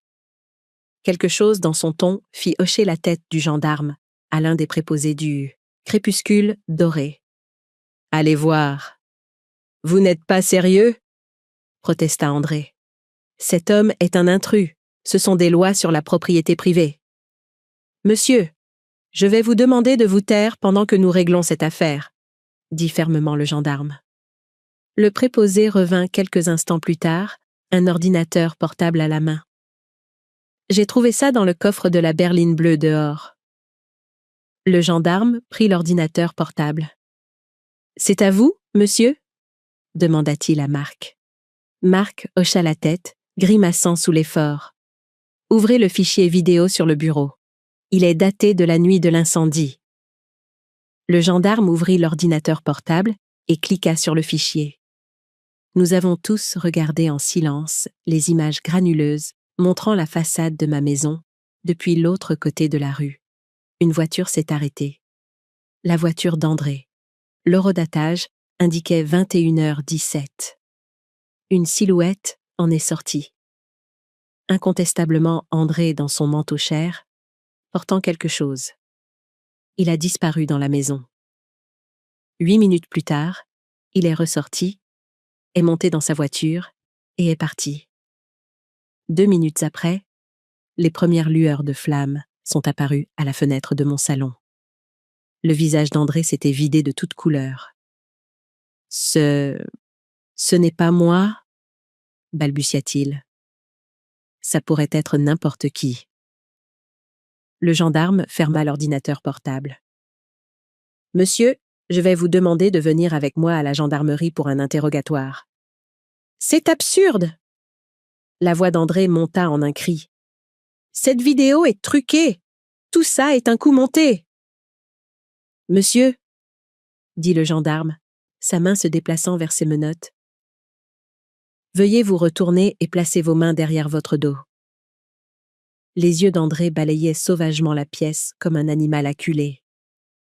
Pendant un moment terrifiant, je crus qu'il pourrait attaquer le gendarme. Puis ses épaules s'affaissèrent. « Ce n'est pas fini, » me siffla-t-il alors que le gendarme le menottait. « Loin de là. » Alors qu'il l'emmenait, Marc s'effondra sur une chaise de cuisine, se tenant la tête. Je me précipitai à ses côtés. « Que s'est-il passé ?» demandai-je, examinant la coupure au-dessus de sa tempe. Une embuscade, grimaça-t-il, en quittant la maison de Madame Dubois. 2 hommes, professionnels. Nous devons t'emmener à l'hôpital, dis-je, prenant une serviette de cuisine propre pour la presser contre sa blessure. Pas le temps, dit-il en attrapant ma main. L'audience est demain matin. Je dois y être. Je le regardais, cet homme que je connaissais à peine, qui avait risqué sa vie pour m'aider, et je ressentis une vague d'espoir que je n'avais pas ressentie depuis des années. Nous y serons, promis-je, ensemble. Le lendemain matin, la salle d'audience était comble. Les nouvelles vont vite dans les petites villes, et l'histoire d'un homme d'affaires éminent qui aurait tenté de tuer sa mère s'était répandue comme une traînée de poudre. Marc était assis à côté de moi, un pansement couvrant le pire de ses blessures. Il avait refusé d'aller à l'hôpital avant la fin de l'audience, têtu comme son père. Notre avocat, l'ami de Marc, Maître Bernard, avait organisé nos preuves méticuleusement. Les images de sécurité, les emails d'André, les lettres de Guillaume et les déclarations d'amis attestant de ma compétence mentale.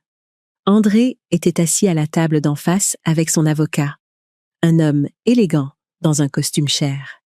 Il avait été libéré sous caution ce matin-là, les avantages de la richesse et de l'influence.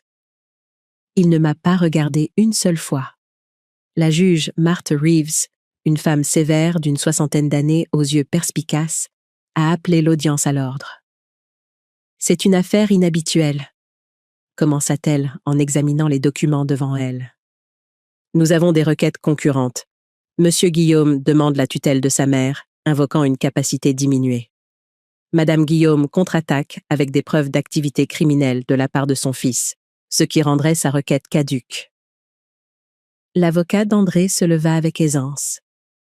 Votre honneur, nous pensons que l'état mental de Madame Guillaume a été compromis par l'âge et le traumatisme. Ces accusations contre mon client sont symptomatiques de délire paranoïaque. Nous avons le témoignage d'expert du docteur Renaud qui ne m'a jamais examiné. Interrompis-je, incapable de me retenir. La juge Reeves me lança un regard sévère. Madame Guillaume, vous aurez votre tour de parole. Pardonnez-moi, votre honneur, dis-je, mortifié. La juge se tourna vers l'avocat d'André. Continuez, maître Davis. Davis exposa leur cas. Mon comportement erratique après l'incendie, ma fuite de ma résidence, mes accusations bizarres contre André et l'évaluation du docteur Renaud basée sur les dossiers hospitaliers et les rapports d'André. Quand ce fut notre tour, Maître Bernard présenta nos preuves méthodiquement, gardant les images de sécurité pour la fin. Votre honneur, dit-il, il ne s'agit pas de la compétence de Madame Guillaume, il s'agit de la tentative de Monsieur Guillaume de faire taire sa mère après qu'elle a découvert ses agissements criminels. La salle d'audience se tut alors que les images étaient diffusées sur un grand écran. Il était indéniable que c'était André qui entrait dans ma maison quelques minutes avant le début de l'incendie. L'expression de la juge Reeves s'assombrit. « Maître Davis, comment expliquez-vous cette preuve ?» André se pencha pour murmurer avec urgence à son avocat. Davis parut mal à l'aise en se levant. « Votre honneur, mon client était en effet à la maison ce soir-là, mais seulement pour prendre des nouvelles de sa mère. Il est parti avant que l'incendie ne commence. Le timing est malheureux, mais coïncidental. Et les résidus d'essence trouvés à plusieurs points d'origine ? Demanda la juge Reeves d'un ton pointu, se référant au rapport de l'enquêteur sur les incendies devant elle. Davis hésita. Nous suggérerions que Madame Guillaume en a peut-être renversé en faisant le plein de son équipement de jardinage plus tôt dans la journée ? Je n'avais pas de tondeuse à gazon depuis des années. Guillaume avait toujours engagé des garçons du quartier pour tondre notre petite pelouse. La juge Reeves n'y croyait pas non plus. Maître Bernard, Vous avez d'autres preuves. Maître Bernard hocha la tête, présentant les emails, montrant les plans d'André pour développer ma propriété, ses premières demandes de renseignements au crépuscule doré, et le message accablant à Valérie sur le fait d'avoir une table rase pour travailler après l'incendie. À mesure que chaque preuve s'accumulait, je regardais le sang-froid d'André se fissurer. Sa façade confiante s'effritait, révélant des éclairs de l'enfant en colère et privilégié qu'il avait toujours été sous l'extérieur poli. Finalement, la juge Reeves se tourna vers moi.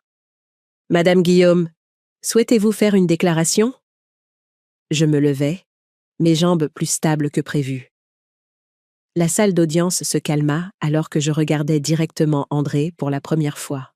« J'ai élevé André comme mon fils, » commençai-je, ma voix claire dans la salle silencieuse. Quand j'étais jeune et seule, Guillaume m'a épousée et a donné à mon enfant à naître son nom, son amour et sa protection. Il n'a jamais dit à André qu'il n'était pas son fils biologique. Il l'a aimé comme le sien. La tête d'André se redressa brusquement, le choc se lisant sur son visage. « Oui, André, » dis-je, m'adressant directement à lui. « Guillaume n'était pas ton père biologique, mais il a choisi d'être ton père de toutes les manières qui comptaient. Et comment as-tu remboursé cette vie d'amour ? En essayant de tuer sa femme, ta mère, pour un héritage qui n'a jamais été légitimement le tien. » Des murmures parcoururent la salle d'audience. Le visage d'André était devenu d'une pâleur mortelle. « Je ne veux pas de vengeance, » continuai-je, me tournant vers la juge. « Je veux la justice. Je veux que la vérité soit connue. Guillaume soupçonnait ce qu'André pourrait faire. C'est pourquoi il a changé son testament pour me protéger. C'est pourquoi il a contacté son fils biologique, Marc Lemoine. » Je fis un geste vers Marc à côté de moi. Guillaume savait qu'un jour, j'aurais peut-être besoin de protection contre la cupidité d'André. Il avait raison. Sans Marc, je serais peut-être morte ou enfermée dans un établissement pendant qu'André vendrait ma maison et mon terrain pour un projet immobilier. Je pris une profonde inspiration, sentant des décennies de vérités non dites enfin se libérer. « Votre honneur, je ne suis pas incapable. Je ne suis pas confuse. Je suis une femme qui a été presque assassinée par son fils et qui a trouvé une aide inattendue d'un fils qu'elle ne savait pas avoir. » La juge Reeves m'étudia un long moment, puis hocha la tête. « Merci, Madame Guillaume. » Elle se tourna vers André. « Monsieur Guillaume, souhaitez-vous répondre à ces allégations ?» André se leva, son avocat lui murmurant avec urgence à l'oreille. Il l'ignora. « Elle ment, » dit-il, sa voix tremblant d'une rage à peine contrôlée. « Surtout, je suis le fils de Guillaume, son seul fils. Cet homme, » il pointa un doigt vers Marc, « est un escroc qui essaie de voler mon héritage, et ma mère est soit sa complice volontaire, soit sa victime. » L'expression de la juge Reeves resta impassible. « Monsieur Guillaume, êtes-vous prêt à vous soumettre à un test ADN pour établir la paternité ?» André hésita, le masque confiant glissant. « Ce n'est pas nécessaire. Mon acte de naissance mentionne Guillaume comme père. » « Oui, » termina la juge pour lui. « Mais Madame Guillaume vient de témoigner que c'était une fiction juridique, pas une réalité biologique. Un test ADN résoudrait la question de manière concluante. »« Je refuse de dignifier cette farce avec mon ADN, » lança André, son sang-froid se brisant complètement. Les sourcils de la juge Reeves se haussèrent légèrement. « C'est votre droit, monsieur Guillaume. Cependant, à la lumière des preuves présentées aujourd'hui, je rejette votre demande de tutelle de Hélène Guillaume. De plus, je renvoie les preuves d'incendie criminel au bureau du procureur pour une enquête criminelle. » Elle se tourna vers moi, son expression s'adoucissant légèrement. « Madame Guillaume, vous êtes libre de rentrer chez vous, bien que je comprenne que votre maison ait été détruite dans l'incendie. »« Elle a un foyer avec moi, » dit Marc, se levant à mes côtés. aussi longtemps qu'elle en aura besoin. Alors que le marteau tombait, finalisant la décision de la juge, André se jeta de l'autre côté de l'allée vers moi. « Tu as tout ruiné !» cria-t-il, alors que son avocat et un huissier le retenaient. Je ne tressaillis pas. L'homme devant moi n'était pas le fils que j'avais élevé. Peut-être ne l'avait-il jamais été. C'était un étranger consumé par la cupidité et le sentiment que tout lui était dû. « Non, André, » dis-je doucement. « Tu as fait ça tout seul. » La justice n'était pas seulement une décision légale. C'était la reconnaissance publique d'une vérité longtemps étouffée. En sortant du tribunal, la main de Marc fermement sur mon bras, je me sentais à la fois épuisée et incroyablement légère. Le poids des secrets, de la peur et de la trahison s'était enfin levé. 3 mois passèrent. Le procès d'André pour incendie criminel et tentative de meurtre était prévu pour le printemps. La libération sous caution lui avait été refusée après qu'il eut violé une ordonnance restrictive en se présentant au garage de Marc, vociférant sur ce qui lui revenait de droit. Valérie avait demandé le divorce le lendemain de son arrestation, affirmant qu'elle ne savait rien de ses plans. Je n'étais pas sûre de la croire, mais sans preuve, il n'y avait rien à faire. La compagnie d'assurance, après avoir examiné les preuves de l'audience, avait approuvé ma demande. Ce n'était pas assez pour reconstruire, mais combiné à mes économies, cela me donnait des options. Marc insistait pour que je continue à rester avec lui. « La maison est trop grande pour moi tout seul de toute façon », avait-il dit avec le doux sourire de Guillaume. Lentement, je m'habituais à cette nouvelle vie, à avoir un fils qui me regardait avec gentillesse au lieu de calcul, qui écoutait quand je parlais au lieu d'attendre que je finisse, qui appelait juste pour vérifier si j'avais besoin de quelque chose au magasin. Un soir de fin d'automne, alors que nous étions assis sur sa terrasse arrière à regarder le coucher du soleil, Marc se racla la gorge maladroitement. « J'ai réfléchi », commença-t-il en tripotant sa tasse de café. « Le garage se porte bien, les affaires sont stables. Et Angers ?» Il fit un geste vague vers le paysage urbain au loin.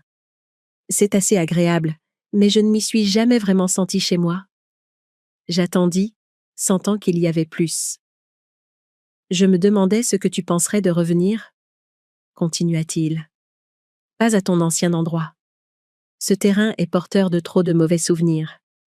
Mais il y a une propriété près du garage Lemoine avec une maison et assez d'espace pour un nouveau garage. » « Revenir ?» répétai-je, surprise. « Tu quitterais ton entreprise ici ?» Il haussa les épaules. « Je repartirai à zéro. Garage Guillaume et Lemoine sonne bien, tu ne trouves pas ?» Les larmes me piquèrent les yeux. Guillaume aurait aimé ça. Marc hocha la tête, ses propres yeux étrangement brillants. « Alors, qu'en dis-tu ? Prête pour un nouveau chapitre ? » J'y ai pensé. Retourner dans la ville où j'avais passé la majeure partie de ma vie, mais avec un nouveau but. Une nouvelle famille. Une chance de reconstruire quelque chose de mieux sur les cendres de ce qui avait été perdu. « Oui, » décidai-je. Je pense que je le suis. 2 semaines plus tard, nous avons signé les papiers de la nouvelle propriété. Une maison modeste avec un grand garage tombé en ruine. La toile blanche parfaite. Alors que Marc exposait avec enthousiasme ses plans pour le garage, je déambulais dans la maison vide, imaginant ce qu'elle pourrait devenir. Pas un remplacement pour la maison que j'avais perdue, mais quelque chose de nouveau, quelque chose à nous. Dans ce qui allait devenir ma chambre, j'ai déballé la boîte en métal de Guillaume pour la dernière fois. Les papiers, à l'intérieur, avaient servi leur but. Justice avait été faite. Il était temps de laisser le passé derrière soi. Mais il y avait un objet que j'ai gardé. Un petit colibri en bois que Guillaume avait sculpté pour moi pendant notre première année ensemble. Il avait survécu à l'incendie, noirci, mais intact. Je l'ai placé sur le rebord de la fenêtre, où la lumière du matin l'attraperait. Nous l'avons fait, Guillaume, murmurai-je. Nous avons protégé ce qui comptait. Un coup à la porte interrompit mes pensées. Marc était là, de la graisse tachant déjà ses mains après avoir examiné l'équipement du garage. Je pensais, dit-il en s'appuyant contre le cadre de la porte. Peut-être qu'on pourrait faire une petite pendaison de crémaillère quand on sera installé, inviter Judith et certains de tes autres amis, repartir à zéro. J'ai souri, me sentant plus légère que je ne l'avais été depuis des années. J'aimerais beaucoup ça. Ce soir-là, nous avons allumé un petit feu dans le foyer du jardin. Les anciens propriétaires l'avaient laissé à l'abandon, envahi par les mauvaises herbes. Marc l'a nettoyé, et nous nous sommes assis à regarder les flammes danser contre le ciel qui s'assombrissait. Le feu m'avait presque tout pris. Pourtant, le revoici, non pas comme un destructeur, mais comme un réconfort, comme un commencement. Je ne t'ai jamais remercié correctement, dis-je, regardant les étincelles monter dans la nuit. De m'avoir cru, de m'avoir aidé. Marc secoua la tête. Pas de remerciement nécessaire. C'était la bonne chose à faire. N'empêche, insistai-je.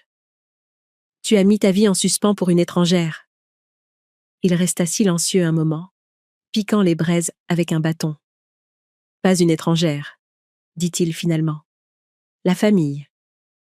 La famille, un mot si simple pour une chose si complexe. André avait été de la famille par l'éducation, par choix, par des années d'histoire partagée, et il avait tout trahi. Marc était de la famille par le sang, par le choix de Guillaume, par ses propres actions quand cela comptait le plus.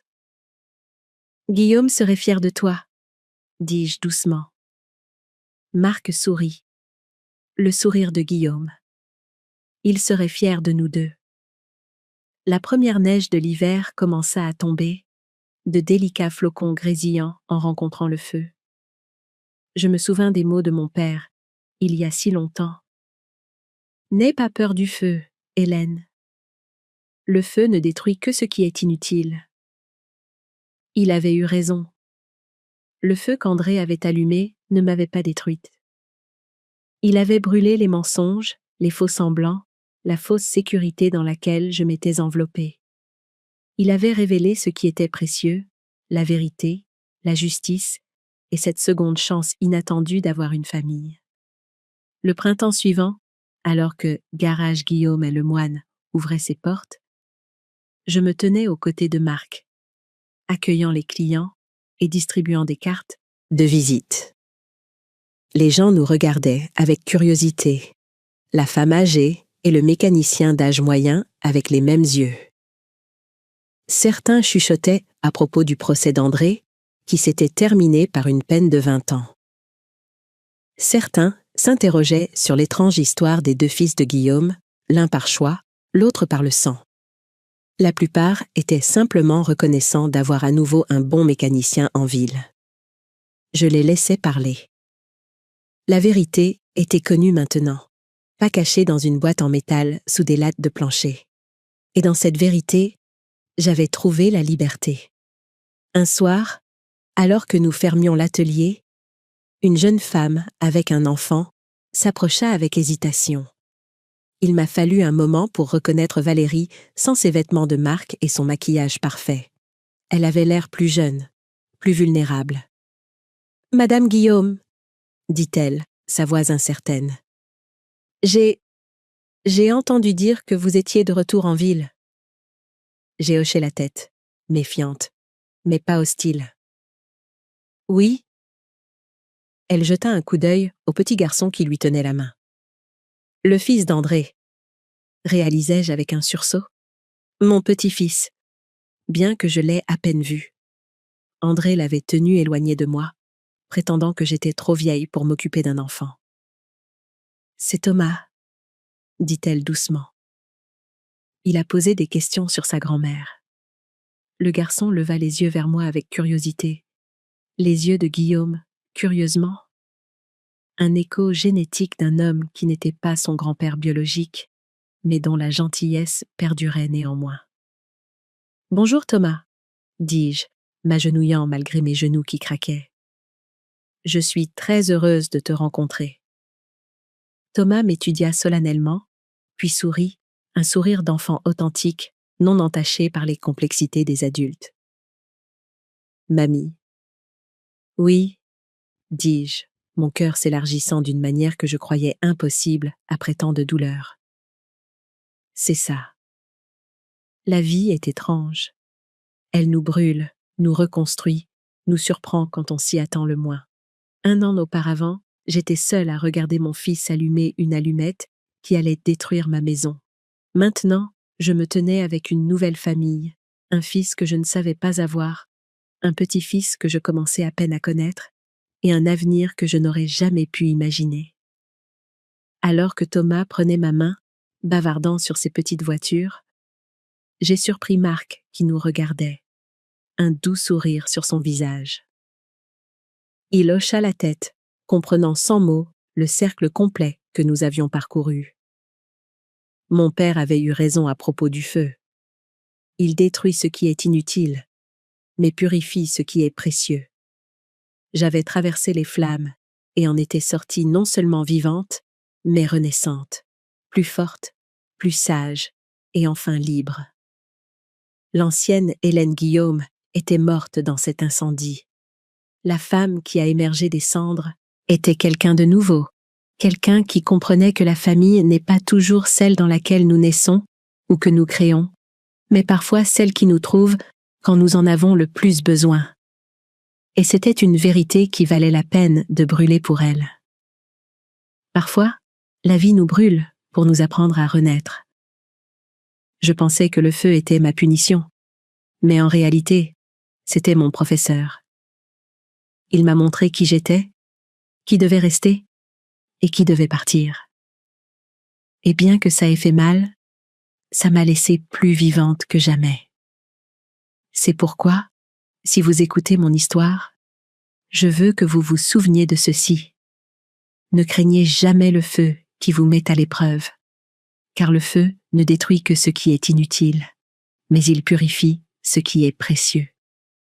Que feriez-vous si vous étiez à ma place? Avez-vous déjà vécu quelque chose de similaire? Commentez ci-dessous et faites-moi savoir de quelle ville vous regardez. Votre soutien m'aide à continuer de partager des histoires de vie, de force et d'espoir. Merci d'être resté avec moi jusqu'à la fin.